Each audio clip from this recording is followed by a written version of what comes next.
ಓದೋದಕ್ಕೆ ಹೋಗ್ತೀವಿ. ಈ ಸಮಯದಲ್ಲಿ ಒಂದು ವಚನವನ್ನು ನಾವು ಓದಿಕೊಳ್ಳೋಣ. ಮತ್ತಾಯನ ಬರೆದ ಸುವಾರ್ತೆ 24ನೇ ಅಧ್ಯಾಯ. ಕ್ರಿಸ್ತನಲ್ಲಿ ನಮಗೆ ಕೊಡಲ್ಪಟ್ಟಂತ ನಾಮ, ಯಾವ ನಾಮವನ್ನ ದೇವರು ದಯಪಾಲಿಸಿದ್ದಾನೆ ಎಂಬುದನ್ನ ನಾವು ನೋಡಲಿಕ್ಕೆ ಹೋಗ್ತೀವಿ.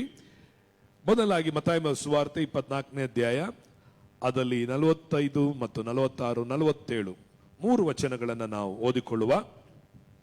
ಹಾಗಾದರೆ ಯಜಮಾನನು ತನ್ನ ಮನೆಯವರಿಗೆ ಹೊತ್ತಿಗೆ ಆಹಾರ ಕೊಡಲಿಕ್ಕೆ ಅವರ ಮೇಲಿಟ್ಟ ನಂಬಿಗಸ್ತನು ವಿವೇಕಿಯೂ ಆದಂಥ ಆಳು ಯಾರು? ಯಜಮಾನನು ಬಂದು ಯಾವ ಆಳು ಹೀಗೆ ಮಾಡುವುದನ್ನು ಕಾಣುವನೋ ಆ ಆಳು ಧನ್ಯನು. ಅಂಥವನನ್ನು ಅವನು ತನ್ನ ಎಲ್ಲ ಆಸ್ತಿಯ ಮೇಲೆ ನೇಮಿಸುವನು ಎಂದು ನಿಮಗೆ ನಿಜವಾಗಿ ಹೇಳುತ್ತೇನೆ. ಇಲ್ಲಿ ದೇವರು ಹೇಳಬೇಕಾದ್ರೆ ಒಂದು ನಾಮವನ್ನ ಕೊಡಲ್ಪಟ್ಟಿದೆ. ಏನಂತೇಳಿ? ಆಳು ಎಂಬುದಾಗಿ ನಾಮವನ್ನ ಕೊಡಲ್ಪಟ್ಟಿದೆ. ಏನಂತೇಳಿ? ಯಜಮಾನನು ತನ್ನ ಮನೆಯವರಿಗೆ ಹೊತ್ತಿಗೆ ಆಹಾರ ಕೊಡಲಿಕ್ಕೆ ಅವರ ಮೇಲಿಟ್ಟ ನಂಬಿಗಸ್ತನು ವಿವೇಕಿಯೂ ಆದಂತ ಆಳು ಯಾರು? ಯಜಮಾನನು ಬಂದು ಯಾವ ಆಳು ಹೀಗೆ ಮಾಡುವುದನ್ನು ಕಾಣುತ್ತಾನೋ ಆ ಆಳು ಧನ್ಯನು.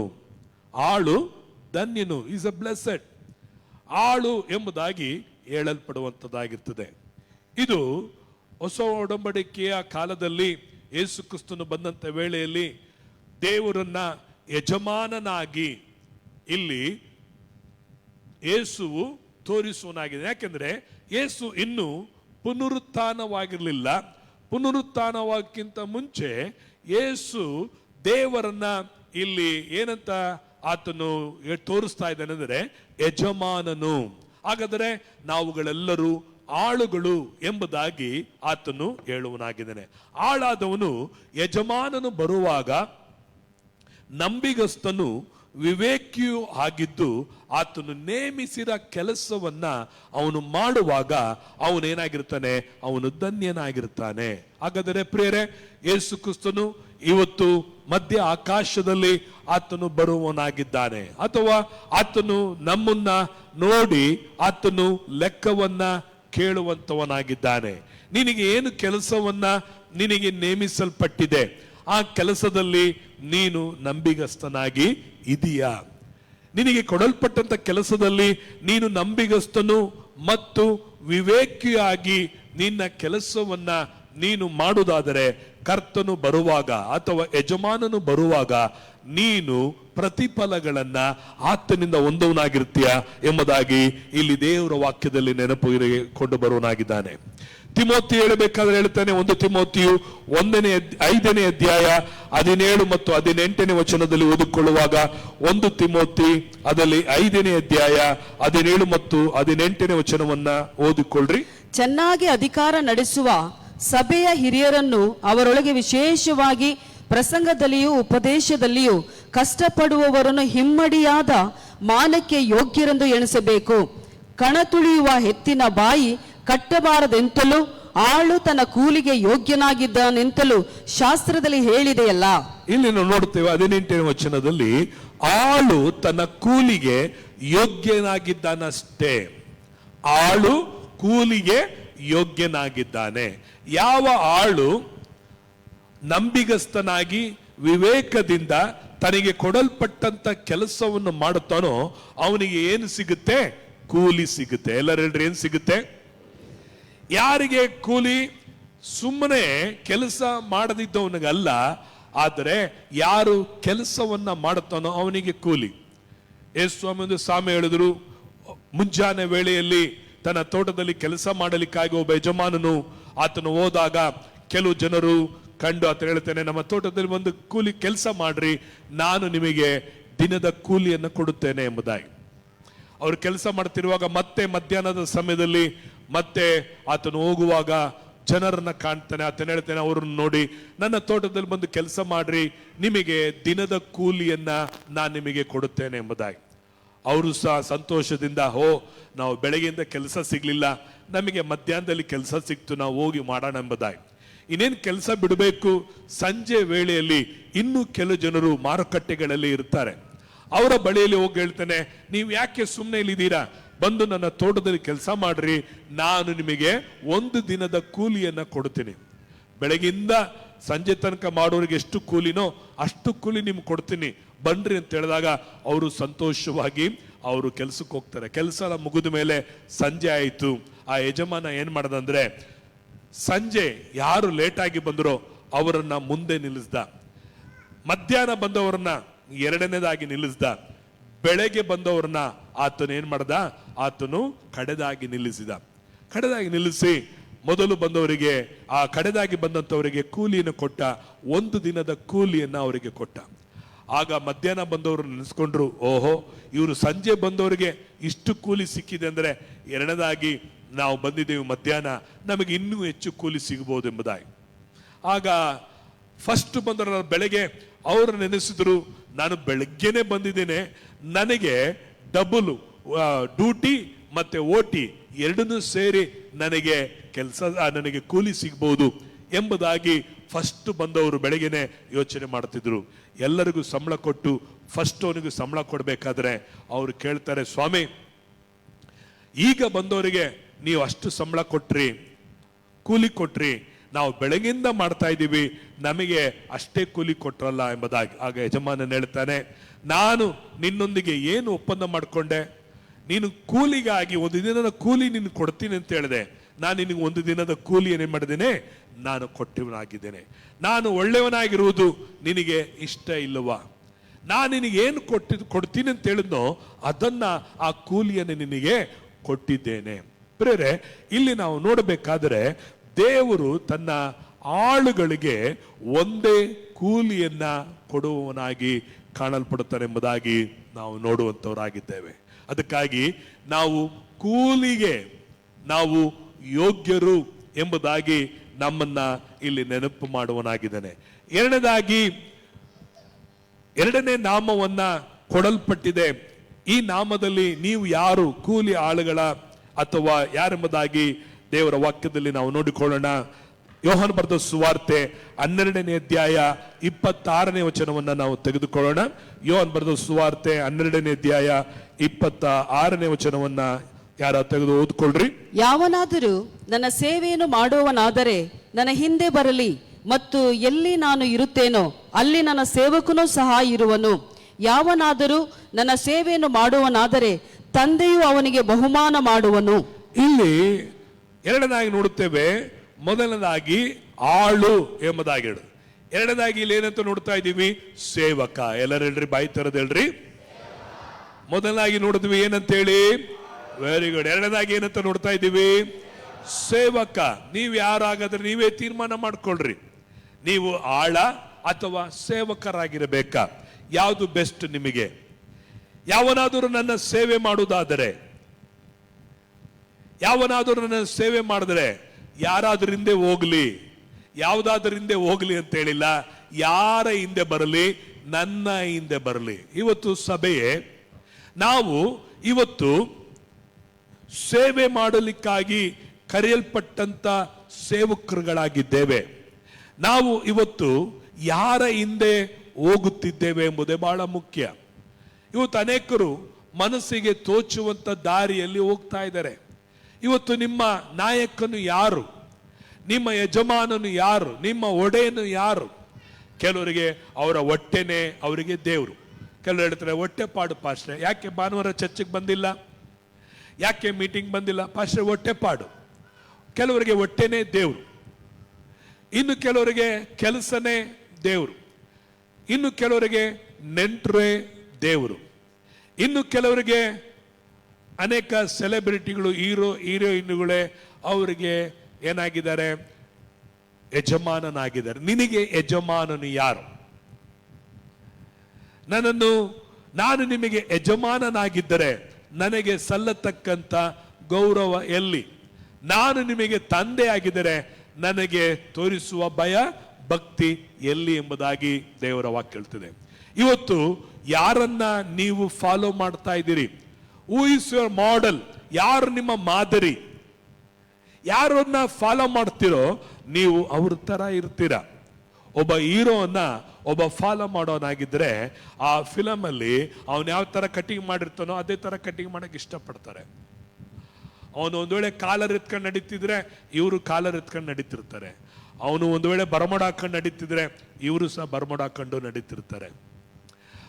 ಅವನು ಒಂದು ವೇಳೆ ಕೂದಲೆಲ್ಲ ಎರಡು ಕಡೆ ತೆಗೆದುಬಿಟ್ಟು ಮಧ್ಯದಲ್ಲಿ ಬಿಟ್ಟಿದ್ರೆ ಇವನು ಅದೇ ತರ ನಡೀತಿರ್ತಾನೆ. ಅವನು ಒಂದು ವೇಳೆ ಒಂದು ಕಡೆ ಕಿವಿಗೆ ವಾಲೆ ಹಾಕಿದ್ರೆ ಈ ಮಕ್ಕಳು ಸಹ, ಈ ಜನರು ಸಹ ಒಂದು ಕಡೆ ಕಿವಿಗೆ ವಾಲೆ ಹಾಕಿ, ಯಾಕಂದ್ರೆ ದ ಫಾಲೋವರ್ಸ್, ದ ಫ್ಯಾನ್, ಅವ್ರಿಗೆ ಏನಾಗಿದ್ದಾರೆ, ಅವರು ಹಿಂಬಾಲಕರು, ಅವರ ಫ್ಯಾನ್ಸ್ ಆಗಿರ್ತಾರೆ. ಇವತ್ತು ನಿನ್ನ ಫ್ಯಾನ್ ಯಾರು? ನೀನು ಯಾರನ್ನ ಹಿಂಬಾಲುತ್ತೆ? ನೀನು ಯಾರ ಫ್ಯಾನ್ ಆಗಿದ್ಯಾ? ಕ್ರಿಸ್ತನ ಫ್ಯಾನ ಅಥವಾ ಈ ಲೋಕದಲ್ಲಿ ನಿನಗೆ ಅಂತ ಹೇಳಿ ಯಾರ್ಯಾರನ್ನ ನೀನು ಫ್ಯಾನ್ ಆಗಿ ಇಟ್ಕೊಂಡಿದ್ದೀವಿ? Who is your model? ಇವತ್ತು ಅನೇಕರಿಗೆ ಆ ಚರ್ಚ್ ಮಾಡೆಲ್, ಈ ಸಭೆ ಮಾಡೆಲ್, ಅದು ಇವರು ಅವರಂತ ಅನೇಕ ನಾಯಕರುಗಳನ್ನ, ಅನೇಕ ಮಾದರಿಗಳನ್ನ ಯಾರನ್ನ ನೀನು ಫಾಲೋ ಮಾಡ್ತಾ ಇದೀಯಾ? ಕೆಲವರಿಗೆ ಯಾರು ನಾಯಕರಿಲ್ಲ, ಅವರೇ ನಾಯಕರು. ಅವರು ತಿಳಿದಿದ್ದೇ ಮಾಡ್ತಿರ್ತಾರೆ, ಅವರು ಅಂದುಕೊಂಡಿದ್ದೇ ನಡೆಸುವಂತರಾಗಿದೆ. ಇಲ್ಲ, ನಮ್ಮ ಒಳಗೆ ಇರುವ ಪವಿತ್ರಾತ್ಮರು ನಮ್ಮನ್ನ ನಡೆಸುವವರಾಗಿದ್ದಾರೆ. ನಿಮ್ಮನ್ನ ಯಾರು ನಡೆಸುತ್ತಿದ್ದಾರೆ? ನಿಮ್ಮ ಯೋಚನೆಗಳನ್ನು ನಡೆಸ್ತಾ ಇದೆಯಾ? ಇಲ್ಲ ನಿಮ್ಮ ಇಷ್ಟ ಬಂದಾಗಿ ನೀವು ನಡೀತಿದ್ದೀರಾ? ಯಾರಿಗೆ ಒಳಪಟ್ಟವರಾಗಿದ್ದೀರಿ? ಕ್ರಿಸ್ತನೆಂಬ ಯಜಮಾನನಿಗೆ ಒಳಪಟ್ಟವರಾಗಿದ್ದೀರೋ ಅಥವಾ ನಿನ್ನ ಯಜಮಾನನು ಯಾರು? ನಿನ್ನ ತಲೆ ಯಾರು? Who is your leader? ಯಾವ ನಾಯಕತ್ವಕ್ಕೆ ನೀನು ಒಳಪಟ್ಟವರಾಗಿದ್ದೀರಿ? ಪ್ರಿಯ ದೇವಜನರೇ, ಯಾವನಾದರೂ ನನ್ನ ಸೇವೆಯನ್ನು ಮಾಡುವುದಾದರೆ let him follow me, follow me, ನನ್ನ ಹಿಂಬಾಲಿಸಲಿ. ನೀನು ಯಾರನ್ನು ಹಿಂಬಾಲಿಸ್ತಾ ಇದೀಯಾ? ಪ್ರಿಯರೇ, ಬಹಳ ಜಾಗರೂಕತೆ ಆಗಿರ್ರಿ. ನೀವು ಯಾರನ್ನು ಹಿಂಬಾಲಿಸ್ತಿರೋ ಅದು ನಿನ್ನ ಗುರಿ ಆಗಿರುತ್ತದೆ, ನಿನ್ನ ಅಂತ್ಯವೂ ಆಗಿರುತ್ತದೆ. ನೀನು ಹೇಗಿರುತ್ತೆ ಎಂಬುದನ್ನ ನೀನು ಯಾರನ್ನ ಫಾಲೋ ಮಾಡ್ತಾ ಇದೀಯಾ? ಸ್ವಾಮಿ, ನನ್ನನ್ನು ಯಾವನಾದರೂ ಅನುಸರಿಸುವುದಾದರೆ, ನನ್ನನ್ನು ಯಾವನಾದರೂ ಫಾಲೋ ಮಾಡೋದಾದರೆ ಅವನು ಕತ್ತಲೆಯಲ್ಲಿ ನಡೆಯದೆ ಜೀವ ಕೊಡುವ ಬೆಳಕಿನಲ್ಲಿ ನಡೆಯುವನಾಗಿದ್ದಾನೆ. ನಿನ್ನ ಪ್ರತಿಯೊಂದು ಹೆಜ್ಜೆ ಕತ್ತಲೆಯಲ್ಲಿ ಇರಲ್ಲ.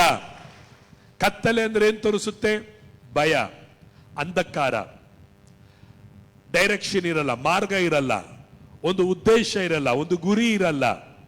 ಕತ್ತಲೆಯಲ್ಲಿ ಯಾವುದು ಏನು ಕಾಣಲ್ಲ. ಇವತ್ತು ನೀನು ಕ್ರಿಸ್ತನನ್ನ ವಾಕ್ಯವನ್ನು ಅನುಸರಿಸದಿರುವಾಗ ನಿನ್ನ ಗುರಿ ಯಾವುದು? ನೀನ್ ಏನ್ ಮಾಡಬೇಕು? ನೀನು ಎಲ್ಲಿದೀಯಾ? ಎಲ್ಲಿ ನಿಂತ್ಕೊಂಡಿದೀಯಾ? ಯಾವ್ದನ್ನು ಮುಟ್ಟಬೇಕು, ಯಾವ್ದನ್ನು ಮುಟ್ಟಬಾರ್ದು ಎಂಬುದನ್ನ ನೀನು ನೋಡಲಿಕ್ಕೆ ಆಗುವುದಿಲ್ಲ. ಅದಕ್ಕೆ ಸ್ವಾಮಿ ಹೇಳಿದ್ರು, ಇಫ್ ಯು ಫಾಲೋ ಮೀ, ನೀನು ನನ್ನನ್ನು ಹಿಂಬಾಲಿಸುವುದಾದ್ರೆ you will not walk in the darkness. ನೀನು ಕತ್ತಲೆಯಲ್ಲಿ ನಡೆಯುವುದಿಲ್ರಿ, ನೀವು ಬೆಳಕಲ್ಲಿ ಏನಿರ್ತದೆ? ಬೆಳಕಿನ ಫಲ ನೀತಿ, ಸಮಾಧಾನ, ಸಂತೋಷ, ಉಪಕಾರ, ದಯೆ, ಫಲಗಳು ಇವುಗಳು ಉಂಟಾಗಿರ್ತದೆ. ಸೊ ನಿನ್ನ ಜೀವಿತದಲ್ಲಿ ಫಾಲೋ ಮಾಡೋದು ಬಹಳ ಮುಖ್ಯ. ಏಸು ಹೇಳಿದ್ರು ಫಾಲೋ ಮೀ. ಇಲ್ಲಿ ಯಾವನಾದರೂ ನನ್ನ ಸೇವೆ ಮಾಡೋದಾದರೆ ನನ್ನ ಹಿಂಬಾಲಿಸಲಿ. ನಾನು ಎಲ್ಲಿ ಇರುತ್ತೇನೋ ಅಲ್ಲಿ ನನ್ನ ಸೇವಕನೂ ಇರುತ್ತಾನೆ. ನನ್ನ ಸೇವಕನು, ನಾನು ಎಲ್ಲಿರ್ತೇನೋ ಅಲ್ಲಿ ನನ್ನ ಸೇವಕನು ಇರುತ್ತಾನೆ. ಇವತ್ತು ನೀನು ಎಲ್ಲಿದೀಯಾ? ನಿನ್ನ ಯಜಮಾನನು ಇರುವಂತ ಜಾಗದಲ್ಲಿ ಇದೆಯೋ ಅಥವಾ ನಿನ್ನ ಯಜಮಾನನು ಇಲ್ಲದಿರುವಂತ ಜಾಗದಲ್ಲಿ ಇದೆಯೋ? ಸ್ವಲ್ಪ ಯೋಚನೆ ಮಾಡಿ ನೋಡ್ರಿ. ಇವತ್ತು ಅನೇಕ ವೇಳೆಗಳಲ್ಲಿ ಯಜಮಾನನು, ಕರ್ತನು ಇಲ್ಲದಂತ ಸ್ಥಳಗಳಲ್ಲಿ ನಮ್ಮ ಕಾಲುಗಳು ಇರುವಂತದ್ದಾಗಿದೆ. ಬೇರೆ ದೇವರು ಇಲ್ಲದ ಸ್ಥಳ ಅದು ಪರಲೋಕವೇ ಆಗಿದ್ದರು ಅದು ನಮಗೆ ಪರಲೋಕವಾಗಿರ್ಲಿಕ್ಕೆ ಸಾಧ್ಯತೆ ಇರಲ್ಲ. ದೇವರು ಇಲ್ಲದಂತ ಸ್ಥಳ ಅದೊಂದು ಸ್ವರ್ಗವೇ ಆಗಿದ್ರು ಅದು ಸ್ವರ್ಗವಾಗಿರಕ್ಕಾಗಲ್ಲ. ಆದರೆ ದೇವರು ಒಂದು ವೇಳೆ ನರಕದಲ್ಲೇ ಇದ್ದರು, ಪಾತಾಳದಲ್ಲೇ ಇದ್ದರು, ಆ ಪಾತಾಳವು, ನರಕವು ನಮಗೆ ಸ್ವರ್ಗವಾಗಿ ಬದಲಾಗಿಸುವಂತದಾಗಿರುತ್ತದೆ. ಹಲ್ಲೆಲೂಯ. ದೇವರು ಇಲ್ಲದಂತ ಸ್ಥಳ, ಎಂತ ವಿಧ ಆಸ್ತಿ ಸೌಭಾಗ್ಯಗಳು ಅರಮನೆ ಆಗಿದ್ದರು ಅದು ನಮಗೆ ನರಕವಾಗಿರುತ್ತದೆ. ಆದರೆ ದೇವರು, ನೀನೊಂದು ಗುಡಿಸಲಲ್ಲಿ ಇದ್ದರೂ ಸಹ, ದೇವರು ನೀನೊಂದು ಬೀದಿಯಲ್ಲಿ ಮರದ ಕೆಳಗೆ ಇದ್ದರೂ ಸಹ ಅದು ನಿನಗೆ ಅರಮನೆಯಾಗಿ ಕಾಣಲ್ಪಡುವಂತದ್ದಾಗಿರುತ್ತದೆ. ಪ್ರೈಸ್. ನಮ್ಮ ಸಭೆ ಆರಂಭಿಸಿದಾಗ ಇಲ್ಲಿ ಈ ಸ್ಥಳದಲ್ಲಿ ಗುಡ್ಲಲ್ಲಿ ಆರಂಭಿಸಿದ್ವಿ. ಅನೇಕರು ಮಾತಾಡ್ಕೊಳ್ತಾ ಇದ್ರು, ಬಾಡಿಗೆ ಮನೆಯಲ್ಲಾದರೂ ಪರವಾಗಿಲ್ಲ, ಗುಡ್ಲಲ್ಲಿ ಆರಾಧನೆ ಮಾಡ್ತಾ ಇದ್ದಾರೆ, ಗುಡ್ಲು ಚರ್ಚು ಎಂಬುದಾಗಿ ಅನೇಕರು ಮಾತಾಡ್ಕೊಳ್ತಾ ಇದ್ರು. ಮೇಲೆ ಹೋಗದೆ ಅಲ್ಲಿ ಗುಡ್ಲು ಚರ್ಚ್ಗ ಎಂಬುದಾಗಿ. ಆದರೆ ಆ ಗುಡ್ಲು ಚರ್ಚು ಕರ್ತನು ಇದ್ದುದ ನಿಮಿತ್ತವಾಗಿ ನಾವು ಕಟ್ಟಿದ ಜಾಗವನ್ನ ಸ್ಥಳ ಹಿಡಿಯಲಾರದಷ್ಟು ರೆಹಬೋತಾಗಿ ಮಾರ್ಪಡಿಸಿದ. ಫಸ್ಟ್ ಆ ಗುಡ್ಲು ಚರ್ಚನ ಎಡಗಡೆಗೆ ಅಗಲ ಮಾಡಿದ್ವಿ, ಎಡಗಡೆನು ಜನ ತುಂಬಿದ್ರು. ಆಮೇಲೆ ಬಲಗಡೆನು ಕಿತ್ವಿ, ಬಲಗಡೆಗೂ ಜನ ತುಂಬಿದ್ರು. ಆ ಬಲಗಡೆನು ತುಂಬಿದ ಮೇಲೆ ಅದನ್ನು ಸಹ ಕಿತ್ತು ಶಾಮಿನ ಹಾಕಿ ವಾರ ವಾರ ನಡೆಸಲಿಕ್ಕೆ ದೇವರು ಸಹಾಯ ಮಾಡ. ಆದ್ರೆ ಯಾವ ಚರ್ಚ್ ಅದು? ಗುಡ್ಲು ಚರ್ಚ್. ಎಂಡ್ ಟೈಮ್ ಚರ್ಚ್ ಅಂತ ಯಾರು ಹೇಳ್ತಿರ್ಲಿಲ್ಲ, ಗುಡ್ಲು ಚರ್ಚ್ ಎಂಬುದಾಗಿ. ಚರ್ಚ್ ಬರೋರ್ಗೂ ಒಂದು ರೀತಿಯಾಗದಂತ ಮುಜುಗರ, ಆದರೆ ಮುಜುಗರವಾದ ಸ್ಥಳದಲ್ಲಿ ನನ್ನ ಕರ್ತನು ಇದ್ದನು. ಆಮೇನ್. ಆ ಕರ್ತನು ಅದನ್ನ ಆಶೀರ್ವಾದ. ದೇವರು ಎಲ್ಲಿ ಇರುತ್ತಾನೋ ಅದು ನಮಗೆ ಆಶೀರ್ವಾದ. ಆತನು ಎಲ್ಲಿ ಇರುತ್ತಾನೋ ಅಲ್ಲಿ ನಾವು ಇದ್ದರೆ ಆಶೀರ್ವಾದ. ಮೇಘ ಸ್ತಂಭವು ಇರುವ ಸ್ಥಳದಲ್ಲಿ ಇಸ್ರಾಯೇಲರು ಇದ್ದರು, ಅವರಿಗೆ ನೆರಳಾಗಿದ್ದನು. ಅಗ್ನಿ ಸ್ತಂಭವಾಗಿದ್ದ ಸ್ಥಳದಲ್ಲಿ ಇಸ್ರಾಯೇಲರು ಇದ್ದರು, ಅವರಿಗೆ ರಾತ್ರಿಯಲ್ಲಿ ಭಯ, ಕತ್ತಲೆಯ ಭಯ ಇರಲಿಲ್ಲ, ರಾತ್ರಿಯಲ್ಲಿ ಬೆಳಕಾಗಿದ್ದನು. ನಾನು ಹೇಳ್ತೀನಿ, ನೀನು ಎಲ್ಲೇ ಇರು, ಯಾವ ಸ್ಥಳದಲ್ಲಿ ಇರು, ಯಾವ ಕೆಲಸನೇ ಮಾಡ್ತಾ ಇದ್ರು, ನಿನ್ನ ಜೊತೆಯಲ್ಲಿ ದೇವರಿದ್ದಾನೆ ಅಥವಾ ನೀನು ದೇವರ ಜೊತೆಯಲ್ಲಿ ಇರುವುದಾದರೆ ಎಲ್ಲವನ್ನ ಕರ್ತನು ಬದಲಾಯಿಸುವನಾಗಿದ್ದಾನೆ. Make it sure. ನೀನು ಎಲ್ಲಿ ದೇವರು ಇರುವ ಜಾಗದಲ್ಲಿ ಇದೆಯಾ? ದೇವರು ಹೋಗುವ ಜಾಗದಲ್ಲಿ ಹೋಗ್ತಾ ಇದೆಯಾ? ದೇವರು ಯಾವ ಸ್ಥಳದಲ್ಲಿ ಇದೆಯಾನೋ ಅಲ್ಲಿ ನೀನು ಇದೆಯಾ? ಎಲ್ಲಿ ಇಡಕ್ಕೆ ದೇವರು ನಿನ್ನನ್ನು ಹೇಳಿದನೋ ಅಲ್ಲಿ ಇದೆಯಾ? ನೀನು ಅಲ್ಲಿ ಇದ್ರೆ ನಿನ್ನನ್ನು ದೇವರು ನಡೆಸ್ತಾನೆ. ದೇವರು ಎಲ್ಲಿ ನಿನ್ನನ್ನು ನಡೆಸ್ತಾನೋ ಅಲ್ಲಿ ನಿನ್ನನ್ನು ಪೋಷಿಸುತ್ತಾನೆ. ದೇವರು ನಡೆಸದೆ ಹೋದರೆ ನೀನನ್ನು ಪೋಷಿಸಕ್ಕಾಗಲ್ಲ. ದೇವರು ನಿನ್ನನ್ನು ಸಭೆಯಲ್ಲಿ ನಡೆಸುವುದಾದರೆ ಸಭೆಯಲ್ಲಿ ಯೋಗ್ಯವಾಗಿ, ನಂಬಿಗಸ್ತನಾಗಿ, ವಿವೇಕವುಳ್ಳವನಾಗಿ ನೀನು ನಡ್ಕೊಳ್ಳುವಾಗ ಕರ್ತನೇ ನಿನ್ನನ್ನ ಅನುಗ್ರಹಿಸುವನಾಗಿದ್ದೇನೆ. ನಾನು ಎಲ್ಲಿರುತ್ತೇನೋ ಅಲ್ಲಿ ನನ್ನ ಸೇವಕನು ಸಹ ಇರುವನು. ಯಾವನಾದರೂ ನನ್ನ ಸೇವೆಯನ್ನು ಮಾಡುವನಾದರೆ, ಯಾವನಾದರೂ, ಇಲ್ಲಿ ದೇವರು ಹೇಳ್ತಾ ಇರೋದು ಆಜ್ಞೆ ಅಲ್ಲ, ಅಪ್ಪಣೆ ಅಲ್ಲ, ಇದು ಆಪ್ಷನ್. ಅಂದ್ರೆ ಅದರ ಅರ್ಥ ಏನಂದ್ರೆ, ನಿನಗೆ ದೇವರು ಹೇಳ್ತಾ ಇದ್ದಾನೆ, ನಿನಗೊಂದು ಚಾನ್ಸ್ ಕೊಡ್ತಾ ಇದ್ದಾನೆ.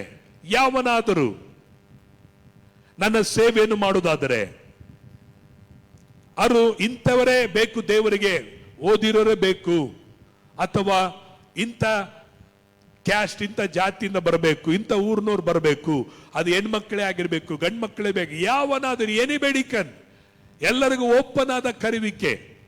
ಕರ್ತನ ಸೇವೆ, ಕರ್ತನನ್ನು ಹಿಂಬಾಲಿಸುವುದು. ಸೇವೆ ಅಂದ್ರೆ ಏನು? ಬ್ಯಾಗ್ ಹಾಕೊಂಡು ಹಳ್ಳಿಗಳಿಗೆ ಹೋಗಿ ಸುವಾರ್ತೆ ಸಾರುವುದು ಮಾತ್ರವೇ ಅಲ್ಲ.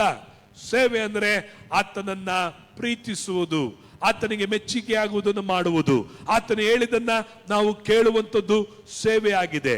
ಆತನ ಆರಾಧಿಸುವುದು ಒಂದು ಸೇವೆಯಾಗಿದೆ. ಆತನಿಗೆ ನಾವು ಕೊಡುವಂತ ನಮ್ಮ ಕಾಣಿಕೆ ಒಂದು ಸೇವೆಯಾಗಿದೆ. ಅರ್ಥ ಮಾಡ್ಕೊಳ್ರಿ.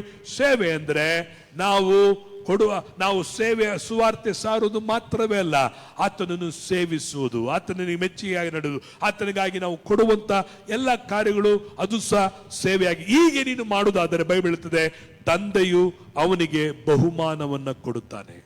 God will honour you.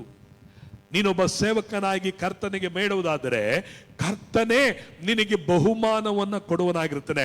ಆ ಬಹುಮಾನ ಅದೇಗಿರುತ್ತಂದ್ರೆ ಊಹಿಸಲಿಕ್ಕೂ ಯೋಚಿಸಲಿಕ್ಕೂ ಅದು ಏನಾಗಲ್ಲ. ನೀನು ಮಾಡಿದಕ್ಕಿಂತಲೂ ಬಹುವಾಗಿ ಹೆಚ್ಚಾಗಿ ಕರ್ತನು ನಿನ್ನನ್ನು ಸನ್ಮಾನಿಸುವಂತವನಾಗಿದ್ದಾನೆ. ಗೌರವದ ಕತ್ತಿಯಾಗಿರ್ತಾನೆ. ನಿನ್ನ ಗೌರವವನ್ನು ಕಾಪಾಡುತ್ತಾನೆ. ನಿನ್ನ ತಲೆಯನ್ನ, ನಿನ್ನ ಸಂತತಿಯ ತಲೆಯನ್ನ ಕರ್ತನು ಎತ್ತುವಂತೆ ಮಾಡುವನು. ಯಾವನಾದರೂ ಒಬ್ಬನು ಕರ್ತನನ್ನು ಸೇವಿಸಿ ಇದುವರೆಗೂ ಹಾಳಾದುದಿಲ್ಲ, ಆದರೆ ಕರ್ತನನ್ನು ಸೇವಿಸದೆ ಅನೇಕರು ಹಾಳಾಗಿರುವುದನ್ನ, ವಿಶ್ವಾಸ ಹಾಳು ಮಾಡ್ಕೊಂಡಿರೋದನ್ನ, ಪರಿಶುದ್ಧತೆ ಹಾಳು ಮಾಡ್ಕೊಂಡಿರೋದನ್ನ, ನಂಬಿಗಸ್ತಿಕೆಯನ್ನು ಹಾಳು ಮಾಡಿಕೊಂಡಿರೋದನ್ನ ಅನೇಕರನ್ನ ಸಭೆಯಲ್ಲಿ ನಾವು ನೋಡಬಹುದು. ಕರ್ತನನ್ನು ಸೇವಿಸುವವರನ್ನು ಸೇವಿಸದವರನ್ನು ದೇವರು ತಾರತಮ್ಯವನ್ನು ಮಾಡುತ್ತಾನೆ ಎಂಬುದಾಗಿ ಮಲಾಕ್ಯ ಬರ ಪುಸ್ತಕದಲ್ಲಿ ನೋಡುತ್ತೇವೆ. ಒಬ್ಬನು ಕರ್ತನನ್ನು ಸೇವಿಸುವವನು, ಇನ್ನೊಬ್ಬನು ಕರ್ತನನ್ನು ಸೇವಿಸಿದವರ ಇಬ್ಬರು ಸಭೆಯಲ್ಲಿ ನೆಡಲ್ಪಟ್ಟವರಾಗಿರುತ್ತಾರೆ. ಕರ್ತನನ್ನು ಸೇವಿಸುವವನಿಗೂ ಸೇವಿಸದವನಿಗೂ ಬಹಳ ತಾರತಮ್ಯಗಳು ಇರುತ್ತವೆ, ಬಹಳ ವ್ಯತ್ಯಾಸಗಳಿರುತ್ತದೆ. ಕರ್ತನ ಸೇವಿಸುವನು ಹಸುರು ಹುಲ್ಲುಗಾವಲುಗಳಲ್ಲಿಯೂ ವಿಶ್ರಾಂತಿಕರವಾದ ನೀರಿನ ಬಳಿಯಲ್ಲಿ ನೆಡಲ್ಪಟ್ಟ ಮರಕ್ಕೆ ಅವನು ಹೋಲಿಕೆ ಆಗಿರುತ್ತಾನೆ. ಕರ್ತನನ್ನು ಸೇವಿಸುವನಿಗೆ ಬಹುಮಾನ ಪರಲೋಕದಿಂದ ಇಳಿದು ಬರುವಂತದ್ದಾಗಿರ್ತದೆ. ಕರ್ತನನ್ನು ಸೇವಿಸಿದವನಿಗೆ ಅವನು ಹೊಟ್ಟೆಪಾಡು, ಅವನ ಪ್ರಯಾಸಕ್ಕೆ ತಕ್ಕಂತೆ ಅವನು ಉಣ್ಣುವನಾಗಿರುತ್ತಾನೆ, ಕುಡಿಯುವನಾಗಿರುತ್ತಾನೆ, ತಿನ್ನುವನಾಗಿರುತ್ತಾನೆ. ಆದರೆ ಕರ್ತನನ್ನು ಸೇವಿಸುವನನ್ನು ಪರಲೋಕದ ದೂತರುಗಳೇ ಅವನನ್ನ ಪೋಷಿಸುವಂತರಾಗಿರುತ್ತಾರೆ. ಕರ್ತನೇ ಅವರಿಗೆ ಬಂದು ಅಗತ್ಯಗಳನ್ನು ಈಡೇರಿಸುವನಾಗಿದ್ದಾನೆ. ಇಡೀ ಇಸ್ರಾಯೇಲರು ಬರಗಾಲ ಇತ್ತು, ಆದರೆ ಕರ್ತನನ್ನು ಸೇವಿಸುವಂತ ಎಲಿಯ ಆತನು ಗುಹೆಯಲ್ಲಿ ಇದ್ದರೂ ಸಹ ಕಾಗೆಯು ಬಂದು ಅವನನ್ನು ಪೋಷಿಸುತ್ತಿತ್ತು. ಇದು ಕರ್ತನ ಬಹುಮಾನ, ಇದು ಕರ್ತನಿಂದ ಸನ್ಮಾನವು ಉಂಟು ಮಾಡಲ್ಪಡುವುದಾಗಿದೆ. ಹಲ್ಲೆಲೂಯ. ಇಡೀ ಇಸ್ರಾಯೇಲರು ಊಟಕ್ಕಿಲ್ಲ, ನೀರಿಗಿಲ್ಲ, ಆದರೆ ಎಲೀಷನು ಆತನು ಒಬ್ಬ ವಿಧವೆ ಮನೆಯಲ್ಲಿ ಇದ್ದುಕೊಂಡು ಬರಗಾಲ ತೀರೋ ತನಕ ರೊಟ್ಟಿಯನ್ನ ತಿನ್ನುತ್ತಾ ಇದ್ದ. ಕರ್ತನಿಂದ ಬಹುಮಾನ.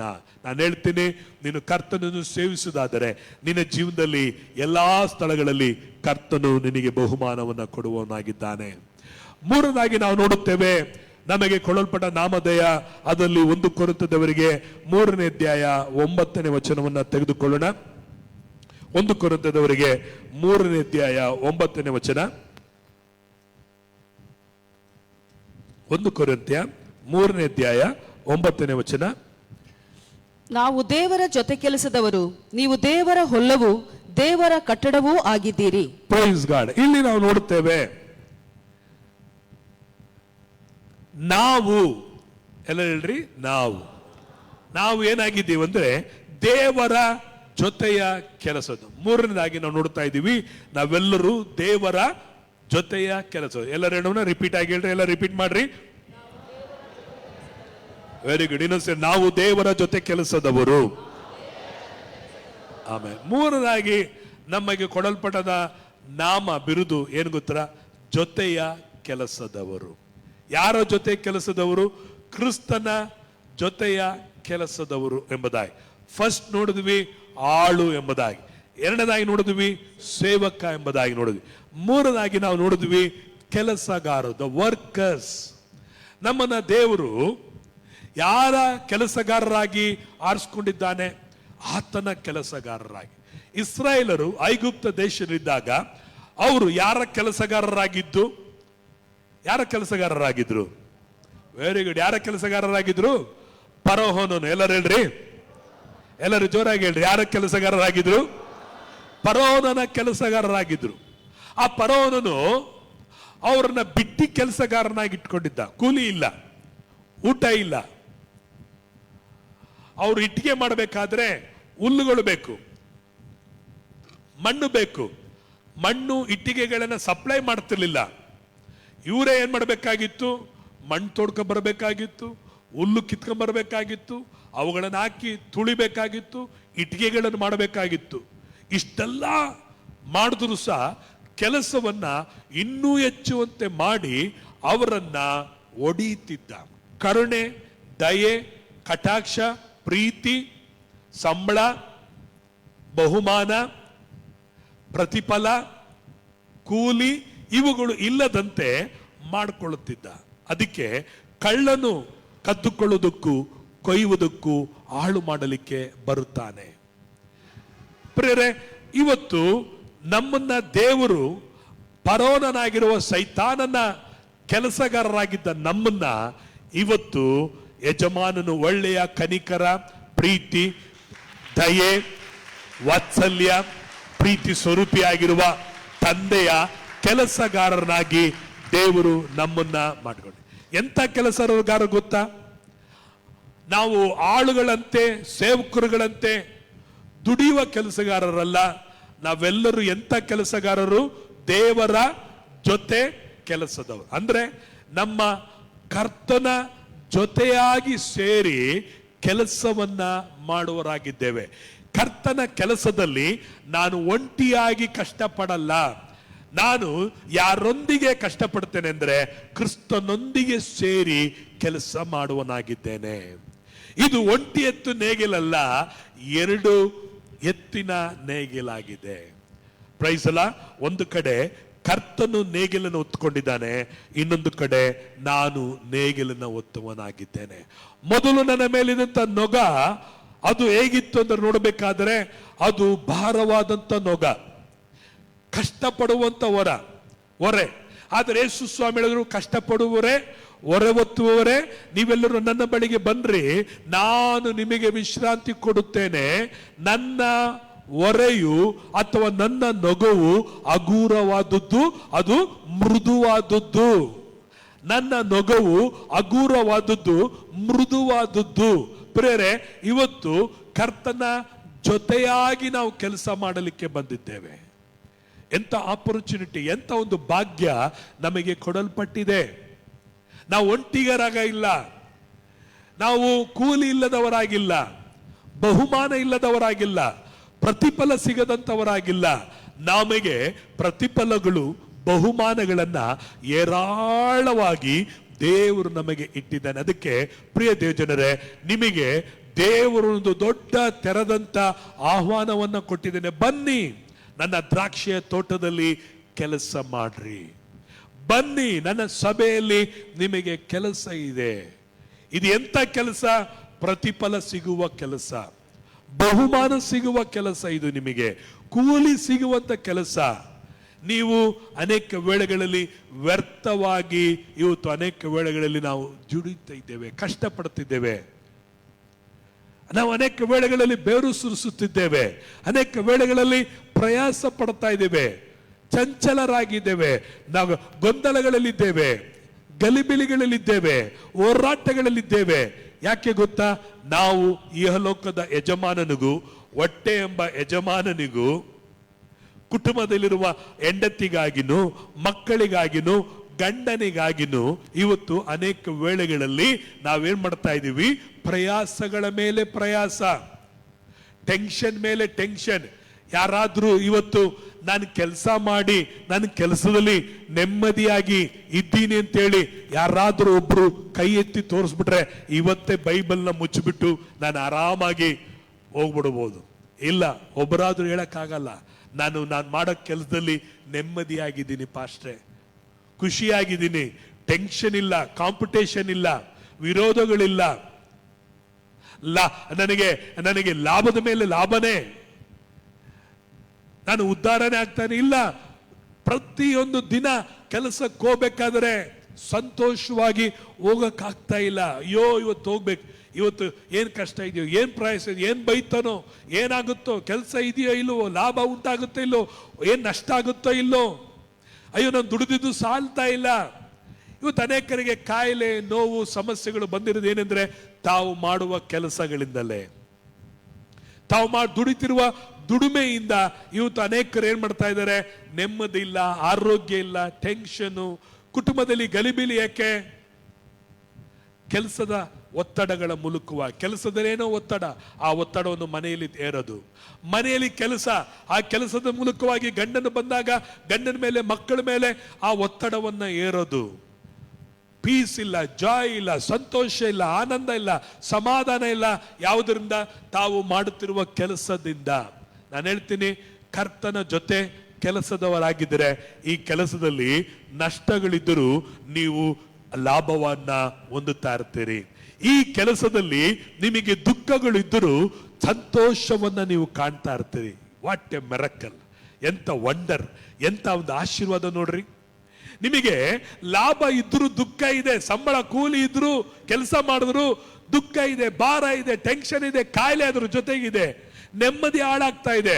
ಬಟ್ ಪೌಲ ಹೇಳ್ತಾನೆ, ನಾನು ಕರ್ತನ ಜೊತೆ ಕೆಲಸದವನಾಗಿದ್ದರು, ನಾವು ದುಃಖ ಪಡುವರಾಗಿದ್ದರು ಅನೇಕರನ್ನು ಸಂತೋಷ ಪಡಿಸ್ತೀವಿ, ನಾವು ಬಡವರಾಗಿದ್ದರು ಅನೇಕರನ್ನ ಐಶ್ವರ್ಯವಂತರನ್ನಾಗಿ ಮಾಡ್ತೇವೆ, ನಾವು ಕೊರತೆ ಉಳ್ಳವರಾಗಿದ್ದರು ಅನೇಕರನ್ನ ಸಮೃದ್ಧಿಯಾಗಿ ಮಾಡುತ್ತೇವೆ. ಇದು ಎಂತ ಕೆಲಸ ನೋಡ್ರಿ.